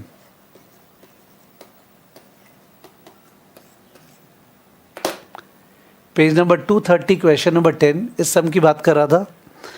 तो इसमें अपना डेट जो है डिबेंचर वो 40,000 बाई 10% 4 लाख है, और जो शेयर कैपिटल है वो 3 लाख है, और जो रिजर्व्स है वो 7 लाख है। 3 और 7 10 लाख का नेटवर्थ हो गया। 10 लाख प्लस 4 लाख 14 लाख का अभी टोटल कैपिटल एम्प्लॉयड है। 14 लाख का कैपिटल एम्प्लॉयड अभी है। तो अभी अपना वेट ऑफ डेट क्या है? 4 लाख बाई 14, 4 बाई 14 कितना है अभी? अभी जो अपना वेट ऑफ डेट है वो क्या है? 4 डिवाइडेड बाई 14। 4 लाख का डेट है और 10 लाख का इक्विटी है, टोटल 14 लाख का है। तो 4 lakh by 14 is what? 4 by 14 28.28% है क्या? 28.57%। तो 4 बाई 14 इज 28.57%। तो अभी अपना 28.57% है वेट ऑफ डेट, 40% से कम है, इसलिए पी रेशियो 10 चल रहा है।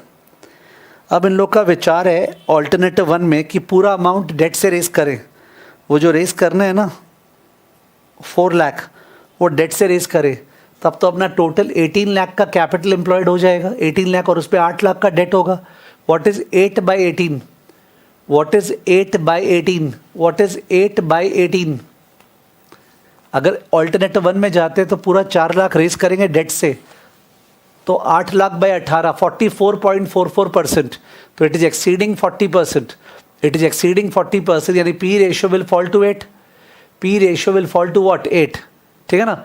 एंड वो जो नया वाला डेट है 4 लाख का, वो कौन से रेट पे मिलेगा? 12% पे, जबकि एग्जिस्टिंग डिबेंचर 10% पे था। तो जो ऑल्टरनेटिव 1 है उसमें पी रेशियो 8 होगा, और जो ब्याज होगा नए वाले लोन पे 4 लाख के लोन पे, उसका ब्याज 12% होगा। 12% नए वाले लोन का इंटरेस्ट होगा, 10% नहीं होगा। ठीक है ना। और ऑल्टरनेटिव 2 जो है उसमें लोग पूरा इक्विटी रेस कर रहे हैं, तो उस पर पी रेशियो 10 रहेगा, और उसमें खैर इंटरेस्ट का तो बात ही नहीं है, इंटरेस्ट तो केवल एग्जिस्टिंग डिबेंचर का है। समझ गए आप? तो इन दैट केस सम पिछले सम का सबसेट माना जाएगा। Are you okay with the some?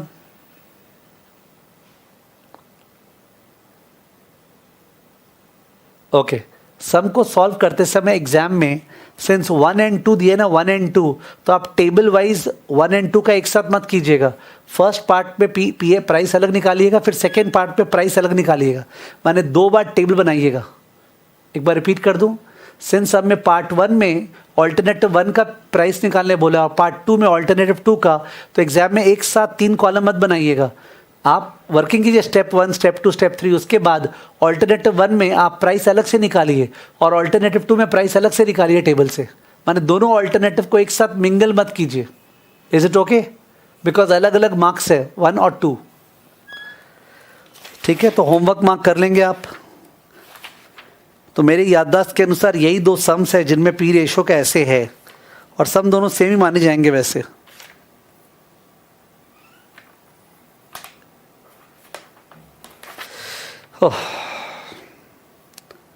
Just 1 second खोज रहा हूं।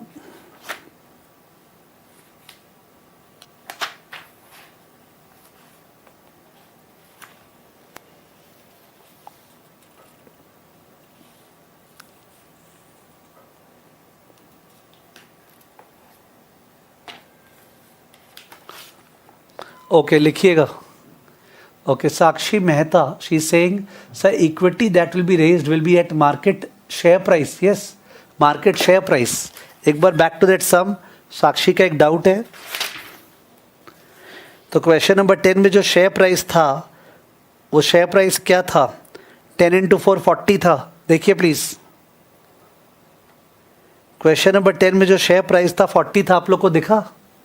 क्वेश्चन नंबर 10 में जो शेयर प्राइस था वो 40 था। पी रेशियो इंटू ईपीएस 40 था। ये सबको दिख रहा है? क्वेश्चन नंबर 10 जो अभी डिस्कस कर रहे थे वर्बली, उसमें टेबल के एंड में देखिए पी रेशियो दिया हुआ है 10 और EPS 4 है, तो शेयर प्राइस 40 था। तो सब में बोला है सेकेंड ऑल्टरनेटिव में कि जो शेयर्स इशू करेंगे वो मार्केट प्राइस पे इशू करेंगे। तो अपने को रेस करना है 4 लाख, तो कितना शेयर्स इशू करेंगे, कितना शेयर्स इशू करेंगे, कितना शेयर्स इशू करेंगे, कितना शेयर्स इशू करेंगे ऑल्टरनेटिव 2 में, क्वेश्चन नंबर 10 में कितना shares, it is 4 lakh divided by 40, 4 lakh by 40 10,000 shares, correct. 4 lakh by 40 10,000 shares, 4 lakh by 10 मत कर देना, 4 lakh by 40 10,000 shares, 10,000 shares, 10,000 shares, ठीक है। अब एक कॉमन सेंस का बात पूछ रहे हैं, रियल लाइफ में कंपनीज लोग जब शेयर इशू करती है और उनका शेयर ऑलरेडी बाजार में है, तो वो लोग किस पे इशू करती है, मार्केट प्राइस पे या फेस वैल्यू पे या मार्केट प्राइस से ज़रा सा कम पे। रियल लाइफ में कंपनीज लोग जब शेयर इशू करती है तो किस पे इशू करती है, मार्केट प्राइस पे जो चल रहा है या फेस वैल्यू पे या मार्केट प्राइस से थोड़ा सा कम पे, जरा सा लोअर इशू करती है मार्केट प्राइस से, just lower than market price, okay, just lower than market price, ठीक है, to ensure that the issue is successful. Real life का बात कर रहा हूँ कि शेयर का दाम बाजार में अगर 40 रुपये है तो कंपनी 37, 35, 32 ये सब पे इशू करती है, ओके, जिसको अपने राइट्स इशू बोलते हैं, rights issue, because existing share holder को पहले ऑफर करना पड़ेगा ना। आप लोग तो लॉ में पढ़ते होगे कि अगर एग्जिस्टिंग कंपनी है जिसका ऑलरेडी शेयर्स है और नया इशू पे जा रही है तो उसको राइट्स इशू बोलते हैं, ओके। उसका एक्सेप्शंस होगा लॉ में कि कब अपने राइट्स इशू के बजाय डायरेक्टली बाजार में शेयर इशू कर सकते हैं दूसरे पार्टी को, ठीक है। खैर मैं उस पर जाऊँगा नहीं। यस, अब आइए एक बार आगे और लिखिए,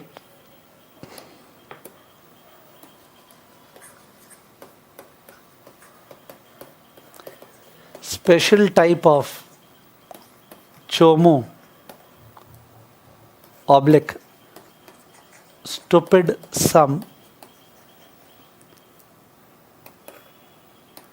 dash very very important dash high level of repetition।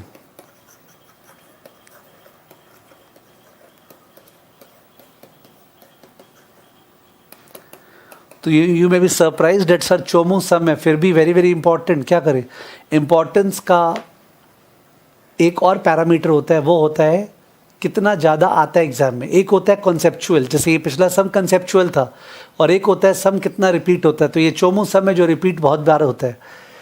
सम में क्या दिया रहता है पहले से समझ लें, सम का स्ट्रक्चर, सम का स्ट्रक्चर, क्योंकि सम इतना इंपॉर्टेंस है ना, तो स्ट्रक्चर बताऊंगा तो और ज़्यादा ध्यान रहेगा। सम में हमने ऑल्टरनेटिव 1 में इक्विटी से पैसा रेस करना है, पूरा इक्विटी से। ऑल्टरनेटिव 2 में डिबेंचर से पैसा रेस करना है। ऑल्टरनेटिव 3 में प्रेफरेंस से पैसा रेस करना है। सर ये कॉपी करना है क्या, बेटर रहेगा, सब इज्जतदार है ना, कॉपी कर लो। ऑल्टरनेटिव 1 में शेयर से पैसा रेस करना है, ऑल्टरनेटिव 2 में डिबेंचर से, ऑल्टरनेटिव 3 में प्रेफरेंस शेयर से। प्लीज़ कॉपी कर लो। प्रॉब्लम क्या है, डिबेंचर का इंटरेस्ट और प्रेफरेंस का डिविडेंड रेट सेम देता है। आप बताइए एक चीज़, अगर कंपनी बैंकरप्ट होता है, बैंकरप्ट कोई कंपनी अगर लिक्विडेट हो रहा है, बैंकरप्ट हो रहा है, तो लाइन लगा के जो लोग पैसा वापस मांगने खड़े होते हैं, उनमें लाइन में आगे कौन खड़ा होता है, उसके पीछे कौन, उसके पीछे कौन, इन तीनों में से। जब कंपनी बैंकरप्ट होगा, लिक्विडेट होगा, तो ये लोग पैसा अपना मांगने वापस खड़े होंगे ना, तो लाइन में आगे कौन होता है, उसके पीछे कौन, उसके पीछे कौन। आपको पता है ये बात, कई जन का जवाब आना चालू हो गया है। लाइन में सबसे आगे डेट, उसके पीछे प्रेफरेंस, उसके पीछे इक्विटी। तो इसका मतलब प्रेफरेंस जो रिस्क ले रखा है कंपनी में, वो डिबेंचर्स के बराबर है या डिबेंचर्स से ज़्यादा है या डिबेंचर्स से कम है। प्रेफरेंस शेयर होल्डर्स जो कंपनी में रिस्क ले रखे हैं, वो डिबेंचर्स के बराबर है कि डिबेंचर्स से ज़्यादा है कि डिबेंचर्स से कम है। प्रेफरेंस शेयर होल्डर्स जो रिस्क ले रखे हैं, बाप रे बाप, कैसे गलती आंसर दे रहे हैं सब जन, कैसे गलती आंसर दे रहे हैं, कैसे गलती आंसर दिया कई लोगों ने। हाइट से लग रहा है कि पढ़ना नहीं चाहिए अपने को, बंद कर देना चाहिए पढ़ाई। फालतू में नाम लेके मैं इज्जत खराब नहीं करूंगा जिन्होंने गलत गलत आंसर दिए है। जाहिर है प्रेफरेंस का रिस्क जो है डिबेंचर से ज़्यादा है और इक्विटी का रिस्क सबसे ज़्यादा है। प्रेफरेंस का रिस्क डिबेंचर से ज़्यादा है, इक्विटी का रिस्क सबसे ज़्यादा है। जो पीछे खड़ा है लाइन में उसको तो जो बचा सो मिलेगा। कैसे मिस्टेक किया जिन्होंने कम कम लिखा, less, just think about it. उनका नाम लेके इज्जत दे रहा नहीं उनका। प्रेफरेंस को ज़्यादा रिस्क है डिबेंचर से और जो इक्विटी को सबसे ज़्यादा रिस्क है। अब बोलेंगे हाँ हाँ सर सॉरी बाई चांस हो गया। प्रेफरेंस को ज़्यादा रिस्क है, ठीक है ना, प्रेफरेंस को ज़्यादा रिस्क है डिबेंचर्स से। ओके कुछ जो लोग बोल रहे हैं सर क्वेश्चन समझे नहीं थे, हम लोग को लगा डिबेंचर्स का पूछ रहे हैं। नहीं, प्रेफरेंस का पूछा था। तो प्रेफरेंस को ज़्यादा रिस्क है डिबेंचर्स के मुकाबले। तो अगर प्रेफरेंस को ज़्यादा रिस्क है, जिसको ज़्यादा रिस्क है वो ज़्यादा रिटर्न मांगता है या सेम रिटर्न या कमते रिटर्न। जिसको ज़्यादा रिस्क है वो कंपनी को पैसा प्रोवाइड करते समय ज़्यादा रिटर्न मांगेगा या कम। जिसको ज़्यादा रिस्क है वो कंपनी से पैसा रिटर्न ज़्यादा मांगेगा या कम, ऑब्वियसली ज़्यादा। तो जाहिर है प्रेफरेंस का जो रेट है, प्रेफरेंस का रेट वो 8% से ज़्यादा होना चाहिए था। प्रेफरेंस का रेट 8% से ज़्यादा होना चाहिए था, 10 या 12 ऐसे होना चाहिए था। प्रेफरेंस का जो रेट है वो ज़्यादा होना चाहिए था, तभी तो चौमू सम है। प्रेफरेंस का सेम रेट दे दिया है डिबेंचर्स के मुकाबले। एंड दोनों में से किस पे टैक्स शील्ड है, डिबेंचर के इंटरेस्ट पे कि प्रेफरेंस पे, किस पे टैक्स शील्ड है? डिबेंचर के इंटरेस्ट पे कि प्रेफरेंस पे, किस पे टैक्स शील्ड है? डिबेंचर के इंटरेस्ट पे कि प्रेफरेंस पे? डिबेंचर्स पे, इस पे टैक्स शील्ड है, इस पे टैक्स शील्ड है। तो अगर इस पे टैक्स शील्ड है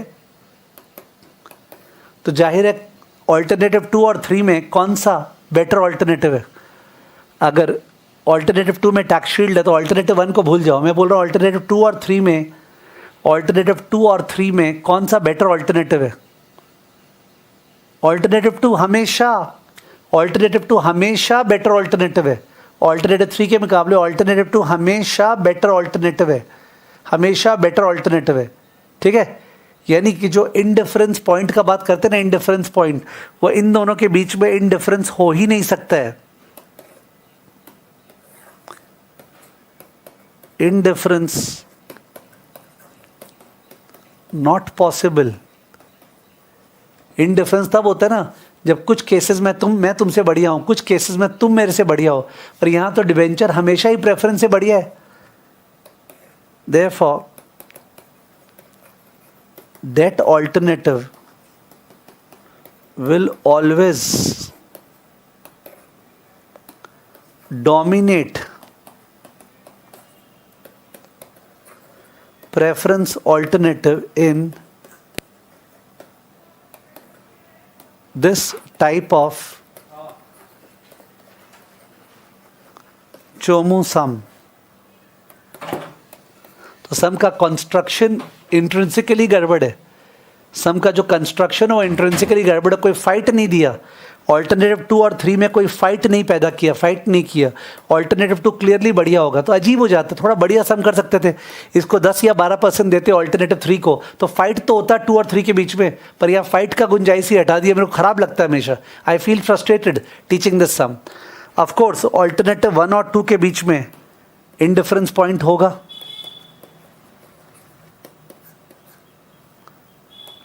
ऑल्टरनेटिव 1 और 3 में भी होगा।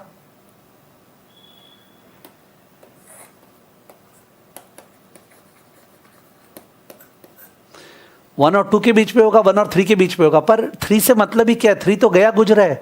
जब 2 क्लियरली 3 से बढ़िया है तो जाहिर है 1 और 2 के बीच का ही तो ऑल्टरनेटिव का डिस्कशन है कि हम लोग इक्विटी में जाएं कि डिबेंचर में जाएं, प्रेफरेंस में क्यों जाएंगे। तो सम कंसेप्चुअली बहुत वीक सम है, कंसेप्चुअली, ठीक है ना। मेरे को बहुत खराब लगता है, आई डोंट लाइक द सम। सम में अगर डायग्राम बोलूं तो डायग्राम इस तरह का होगा। बनाइए प्लीज थोड़ा बड़ा डायग्राम। एक्स एक्सिस पे EBIT, वाई एक्सिस पे EPS, एक्स एक्सिस पे EBIT, वाई एक्सिस पे EPS। ये इक्विटी ऑल्टरनेटिव, ये हुआ डिबेंचर ऑल्टरनेटिव, ये हुआ प्रेफरेंस ऑल्टरनेटिव। देखिए ये ऐसे बनने वाला है। तो 2 पैरेलल लाइंस के नेवर इंटरसेक्ट। तो जो दोनों पैरेलल लाइन बनाए हैं माने ब्लू वाला हो गया इक्विटी, ब्लू वाला हो गया ऑल्टरनेटिव 1, और जो ब्राउन वाला है ऊपर वाला ऑल्टरनेटिव 2, और जो ब्राउन नीचे वाला है ऑल्टरनेटिव 3। ऐसा ग्राफ बनेगा। तो 2 और 3 कभी कट ही नहीं सकता है। 2 हमेशा डोमिनेट कर रहा है 3 को, 2 हमेशा डोमिनेट कर रहा है 3 को।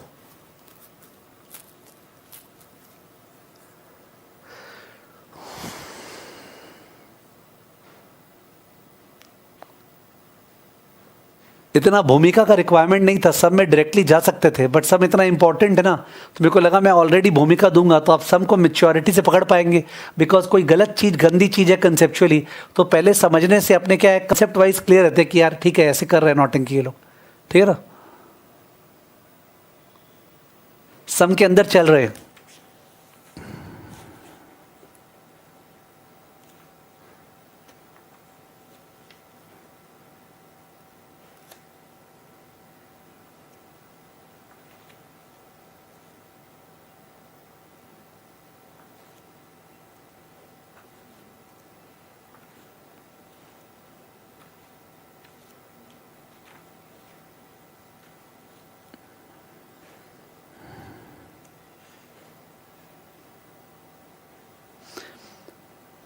Page number 208 question number 9, page number 208 question number 9।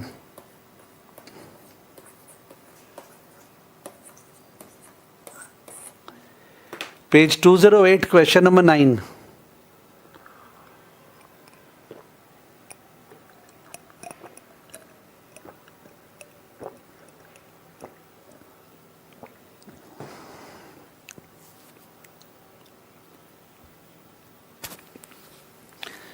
Question को खुद से रीड कर लीजिए प्लीज, मैं बीच बीच में कुछ कमेंट्स देते रहूंगा, क्वेश्चन को रीड कर लीजिए।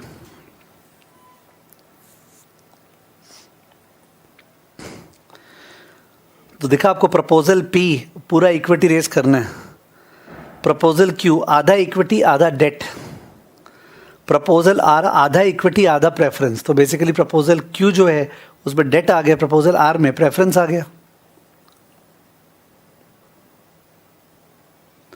पॉइंट नंबर 2 स्टुपिडिटी दिख गया होगा, दोनों cost of debt cost of preference same है, तो post tax cost of debt तो एक्चुअली 5% है ना, 10 का पोस्ट टैक्स। पॉइंट नंबर 4 के लैंग्वेज को पिकअप करने में डिफिकल्टी नहीं हो जाए। Equity shares of face value 10 will be issued at a premium of 10 पर शेयर, यानी शेयर का इश्यू प्राइस क्या है। पॉइंट नंबर 4 जो है उस पर शेयर का इश्यू प्राइस क्या है, व्हाट इज द शेयर का इश्यू प्राइस। 20 रुपया इश्यू प्राइस है, 10 रुपया का शेयर फेस वैल्यू, 10 रुपया प्रीमियम, तो 20 रुपया पे इश्यू कर रहे हैं। Number 5 investment to be raised 40 lakh, 40 lakh raise करना है, तो अगर ऑल्टरनेटिव 1 में गए तो 40 lakh by 20, 40 lakh divided by 20 कितना शेयर इशू करेंगे। ओके 40 लाख बाई 20 ऑल्टरनेटिव 1 में 40 lakh by 20 2 lakh share issue करेंगे, और ऑल्टरनेटिव 2 और 3 में केवल आधा पैसा इक्विटी से है, तो 20 lakh by 20 1 lakh share issue करेंगे। तो ऑल्टरनेटिव 1 में 2 लाख शेयर इशू करेंगे, ऑल्टरनेटिव 2 और 3 में 1 लाख शेयर इशू करेंगे।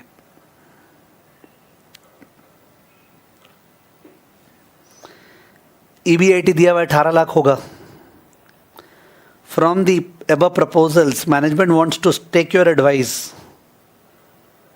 after computing the following: EPS निकालना है, फाइनेंशियल ब्रेक इवन पॉइंट निकालना है, EBIT रेंज निकालना है among the plans for indifference, also indicate if any of the plans dominate। समझ गए? चलिए स्टार्ट करते हैं। तो सिंस एक्सपेक्टेड EBIT दिया हुआ है तो EPS निकालने वाला पार्ट तो टेबल हो गया, पहले सारा कैलकुलेशंस दिखा देते हैं। Step 1,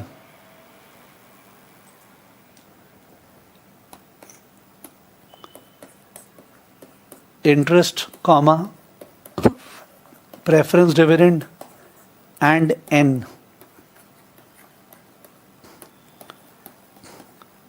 under each plan। Interest, comma, preference dividend and N under each plan.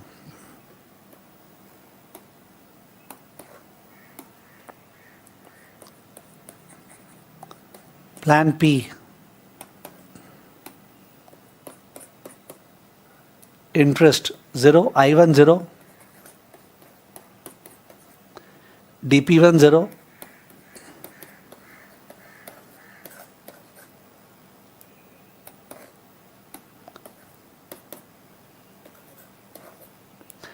Number of shares जो आपने बोला 40 लाख रेस करना है 20 रुपया के भाव पे, तो 2 लाख शेयर इशू करना है.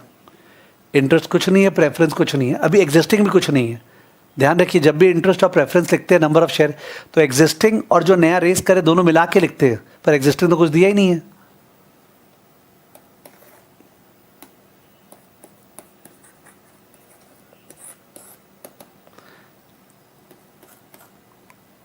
इंटरेस्ट तो आधा पैसा डिबेंचर से उठा रहे हैं, तो 10% off 20 lakh is equal to 2 lakh. Preference से कुछ नहीं उठा रहे,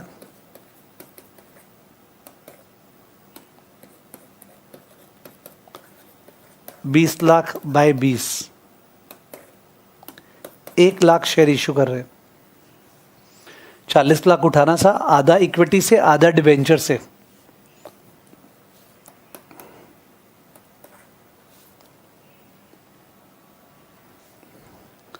plan are,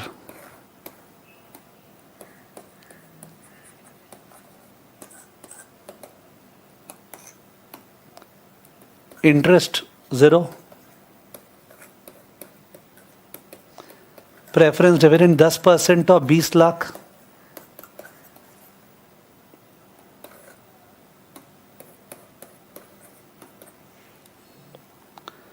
number of shares 20 lakh at the rate of 20, 1 lakh shares. तो सब में कुछ डिफिकल्ट तो है ही नहीं.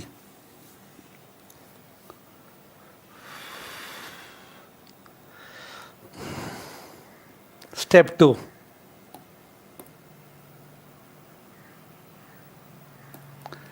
Step 2,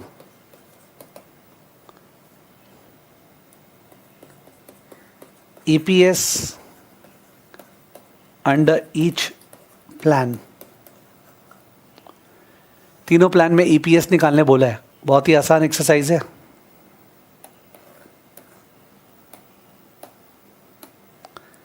particulars plans PQR.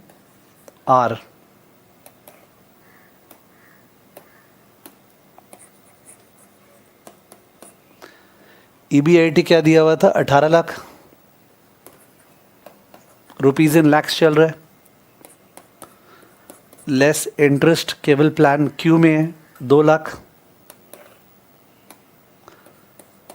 तो आ गया PBT 18, 16, 18. पैट क्या टैक्स रेट है? 50%. तो बचेगा 50%, 9, 8, 9. Less preferred dividend 002.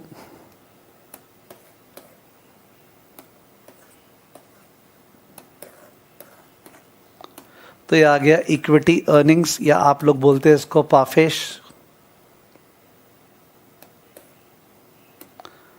9, 8, 7. देखो लास्ट वाला इतना कम हो गया ना, बिकॉज टैक्स का बेनिफिट भी नहीं मिला.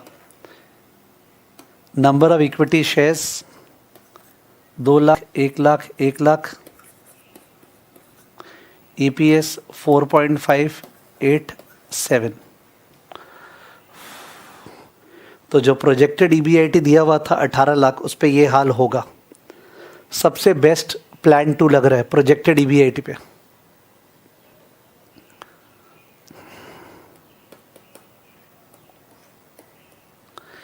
क्वेश्चन का लैंग्वेज क्या था? From the above proposals the management wants to take advice from you for the appropriate plan after computing the following.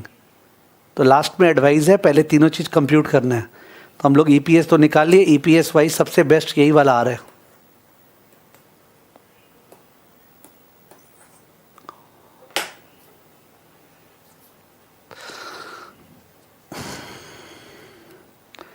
ठीक है, फाइनेंशियल ब्रेक इवन पॉइंट पूछा है। Financial break even point lower the better होता है। Financial BEP equal to interest plus preference dividend का pre tax amount. तो plan P में है ही नहीं प्रेफरेंस डिविडेंड या interest. Financial BEP equal to zero because there is no interest and all. बहुत ही बढ़िया है, शुरू से ब्रेक इवन है। प्लान क्यू में financial BEP equal to interest equal to 2 lakh. Plan are में financial BEP equal to DP by 1 minus T equal to 2 lakh divide by 0.5। तो 2 लाख का प्रेफरेंस डिविडेंड देने के लिए आपके पास तो 4 लाख होना चाहिए ना। 2 लाख का प्रेफर्ड डिविडेंड पे करना है आफ्टर टैक्स। तो बिफोर टैक्स कितना कमाना पड़ेगा? 4 लाख। 4 लाख ईबीआईटी कमाएंगे तभी तो उस पर 50% टैक्स जाएगा, 2 लाख बचेगा देने के लिए। बहुत ख़राब है जो प्लान आ रहे हैं, जो शुरू से डिस्कस हो रहे हैं। तो 0, 2 लाख, 4 लाख आंसर। 0, 2 लाख, 4 लाख आंसर। तो financial BEP wise plan 1 best लग रहा है बिकॉज बीईपी तो लोअर द बेटर होता है। तो ईपीएस वाइज प्लान 2 बढ़िया लगा था, पर रिस्क वाइज देखा जाए तो प्लान पी बेटर है। ईपीएस वाइज अपने को प्लान क्यू बेटर लगा था और risk wise BEP wise plan P better है। वो बोला है ना एडवाइस करना है। Third part also indicate if any third part compute the EBIT range among the plans for indifference. Indifference निकालना है, ठीक है। Indifference range plan P and Q. Plan P and Q में EPS 1 इक्वल टू EPS 2।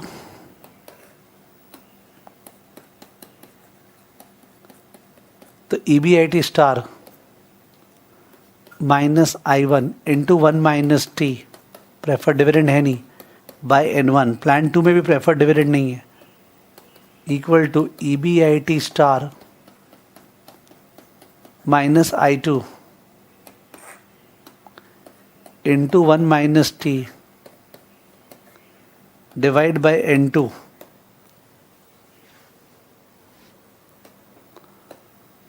तो 1 minus T cut गया, put करें figures. So EBIT star minus 0 divide by 2 lakh is equal to EBIT star minus 2 lakh divide by 1 lakh. Cross multiply,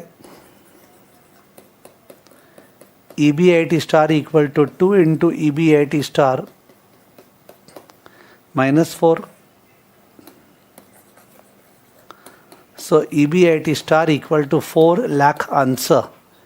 तो plan 1 और plan 2 के बीच में indifference point 4 lakh है। 4 लाख से कमती हुआ तो प्लान 1 इक्विटी वाला बेटर है, 4 लाख से ऊपर हुआ तो प्लान 2 डिबेंचर्स वाला बेटर है। कैलकुलेशन बहुत ही आसान चल रहा है। प्लान 1 और प्लान 2 में इंडिफरेंस आ गया। Next plan P and plan R, इसमें भी इंडिफरेंस आएगा पर ऊपर आएगा बिकॉज फालतू है ना आर प्लान।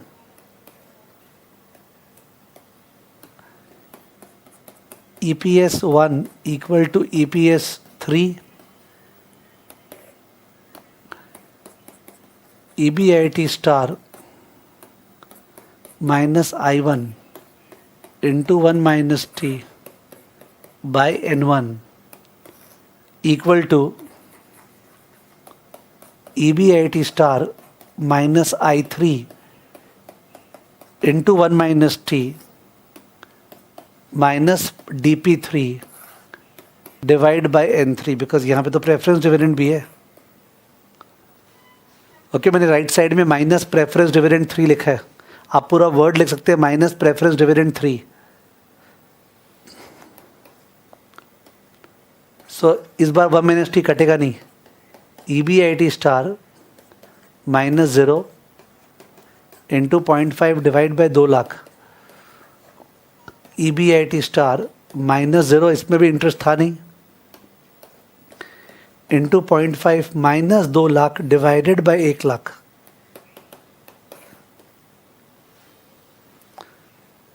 इंटरेस्ट 0 था, प्रेफरेंस डिविडेंड 2 लाख है।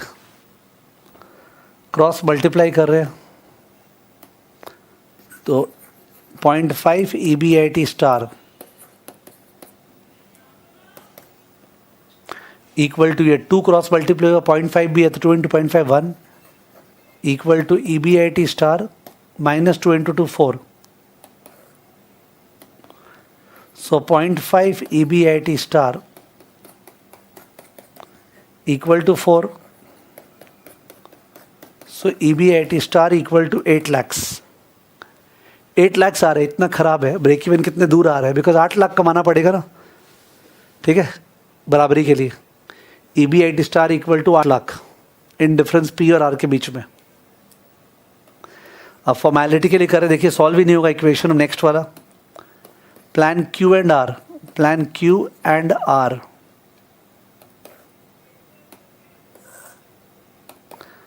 तो प्लान Q एंड R में EPS 2 equal to EPS 3, you will find ये सॉल्व ही नहीं होगा बिकॉज पैरेलल लाइन्स आ जाएगा। तो EBIT star minus I2 into 1 minus T by N2 equal to EBIT star minus I3 into 1 minus T minus DP3 by N3। आप put कर रहे हैं, देखना सॉल्व नहीं होने वाले। So EBIT star minus interest क्या था, 2 lakh into 0.5 divided by 1 lakh is equal to EBIT star, third alternative में माइनस इंटरेस्ट 0 है, इंटू 0.5 माइनस 2 लाख का preference dividend divided by 1 lakh. Cross multiply, so 0.5 EBIT star minus 1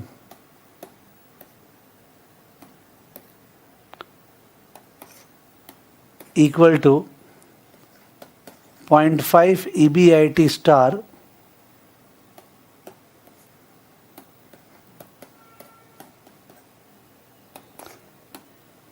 minus 2। अब ये सॉल्व कैसे होगा, 0.5 EBIT star minus 1 equal to 0.5 EBIT star minus 2, तब तो दोनों काट देंगे। 0.5 EBIT स्टार बोलेंगे 1 इक्वल टू 2, थोड़ी होता है। This is not solvable.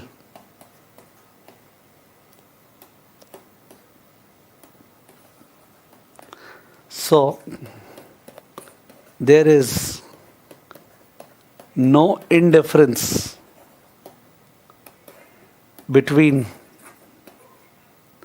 Q and R, full stop. In fact, Q always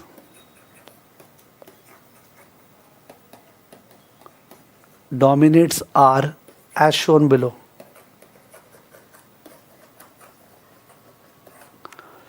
Q always dominates R as shown below. Equation solve नहीं हो सकता, कैसे सॉल्व होगा, दोनों पैरेलल लाइन है और Q हमेशा R के ऊपर कभी इंटरसेक्ट कर ही नहीं सकता है।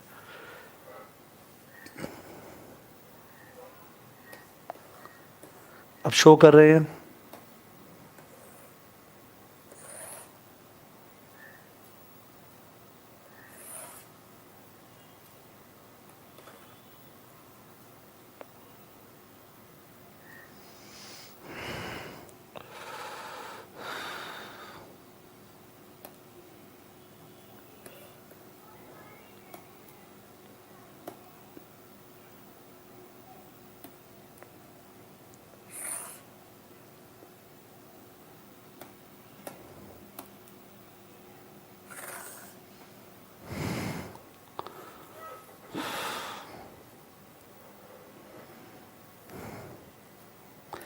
तो ग्राफ बनाने के लिए सब में बोला नहीं था, if you want you may not draw the graph, ये ऑल्टरनेटिव 1 है, P है, रेड वाला ऑल्टरनेटिव Q है। ग्राफ बनाना ज़रूरी नहीं है, जिसको फ्रस्ट्रेशन हो वो नहीं बनाए तो भी चलेगा, you are getting marks for it.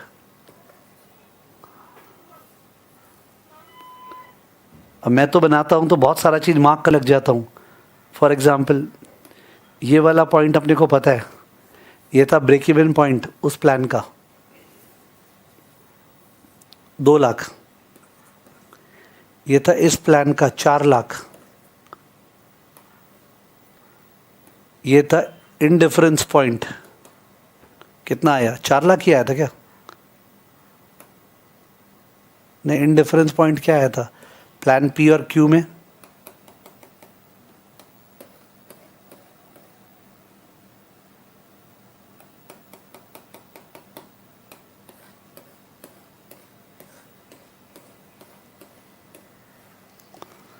Indifference 4 lakh ही आया था।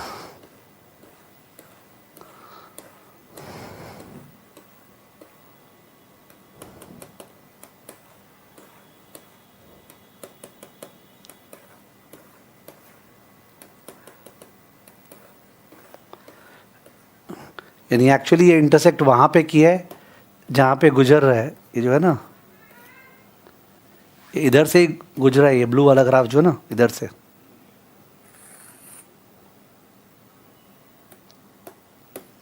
प्लीज़ मेरे पीछे मत पड़िएगा, ऐसा ग्राफ कैसे बनाएंगे मत बनाइएगा, देयर इज़ नो इशू। तो इधर ही निकला है, इधर से थर्ड वाला ग्राफ जो है। और ये पॉइंट यही वाला पॉइंट है 4 लाख, जो कि सेकेंड वाले प्लान का ब्रेक इवन है और वैसे इनडिफरेंस है प्लान P और Q के बीच में। Is the graph necessary? No, it is not necessary.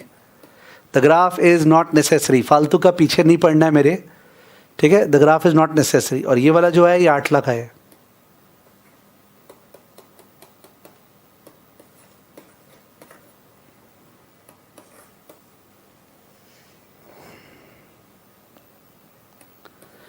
तो जो रेड वाला है वो ब्लू वाले को हमेशा डोमिनेट करता है। पूछा था which plans dominate, plan Q always dominates plan R, मैंने लिखा दिया है। अब एडवाइस क्या होगा, जो प्रोजेक्टेड EBIT है उसके बेसिस पे EPS हाईएस्ट प्लान Q में था, we should go for plan Q। But risk जो है फाइनेंशियल ब्रेक इवन पॉइंट को देखते हुए रिस्क सबसे कम थी प्लान P में है। जो रेंज आया फर्स्ट वाला, जो अपने 4 lakh break even indifference point निकाले P और Q के बीच में, ओके, जो रेंज आया P और Q के बीच पे जो इनडिफरेंस पॉइंट निकाले, उस रेंज से ये पता चला कि 4 लाख के नीचे अगर EBIT होने वाला है तो plan P is better, 4 lakh से ऊपर होने वाला है तो प्लान Q इज़ बेटर। लिख दीजिए एडवाइस। एडवाइस पूछा था ना, give your advice. Advice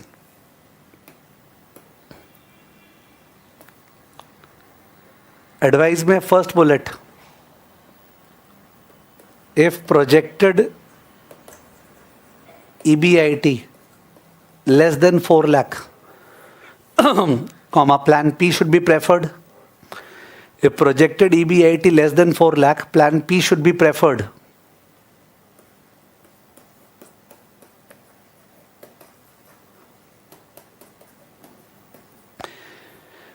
Next bullet, if projected EBIT greater than 4 lakh, plan Q should be preferred.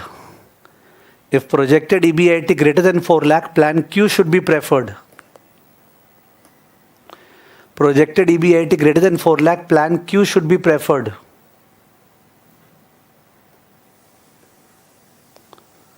Third bullet.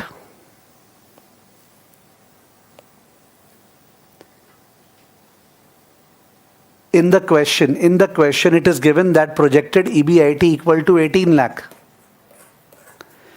In the question it is given that projected EBIT equal to 18 lakh. So plan Q should be preferred. In the question it is given that projected EBIT equal to 18 lakh. So plan Q should be preferred as it will result in the highest EPS. As it will result in the highest EPS. As it will result in the highest EPS. Fourth bullet. Of course, financial risk is higher in plan Q as compared to P. Financial risk is higher in plan Q compared to P. Financial risk, okay, leverage is higher in plan Q compared to P. Is higher in Q compared to P. Last bullet. Plan R is totally ruled out. Plan R is totally ruled out. Plan R is totally ruled out as Q dominates R. Plan R is totally ruled out as Q dominates R. Plan R is totally ruled out as Q dominates R.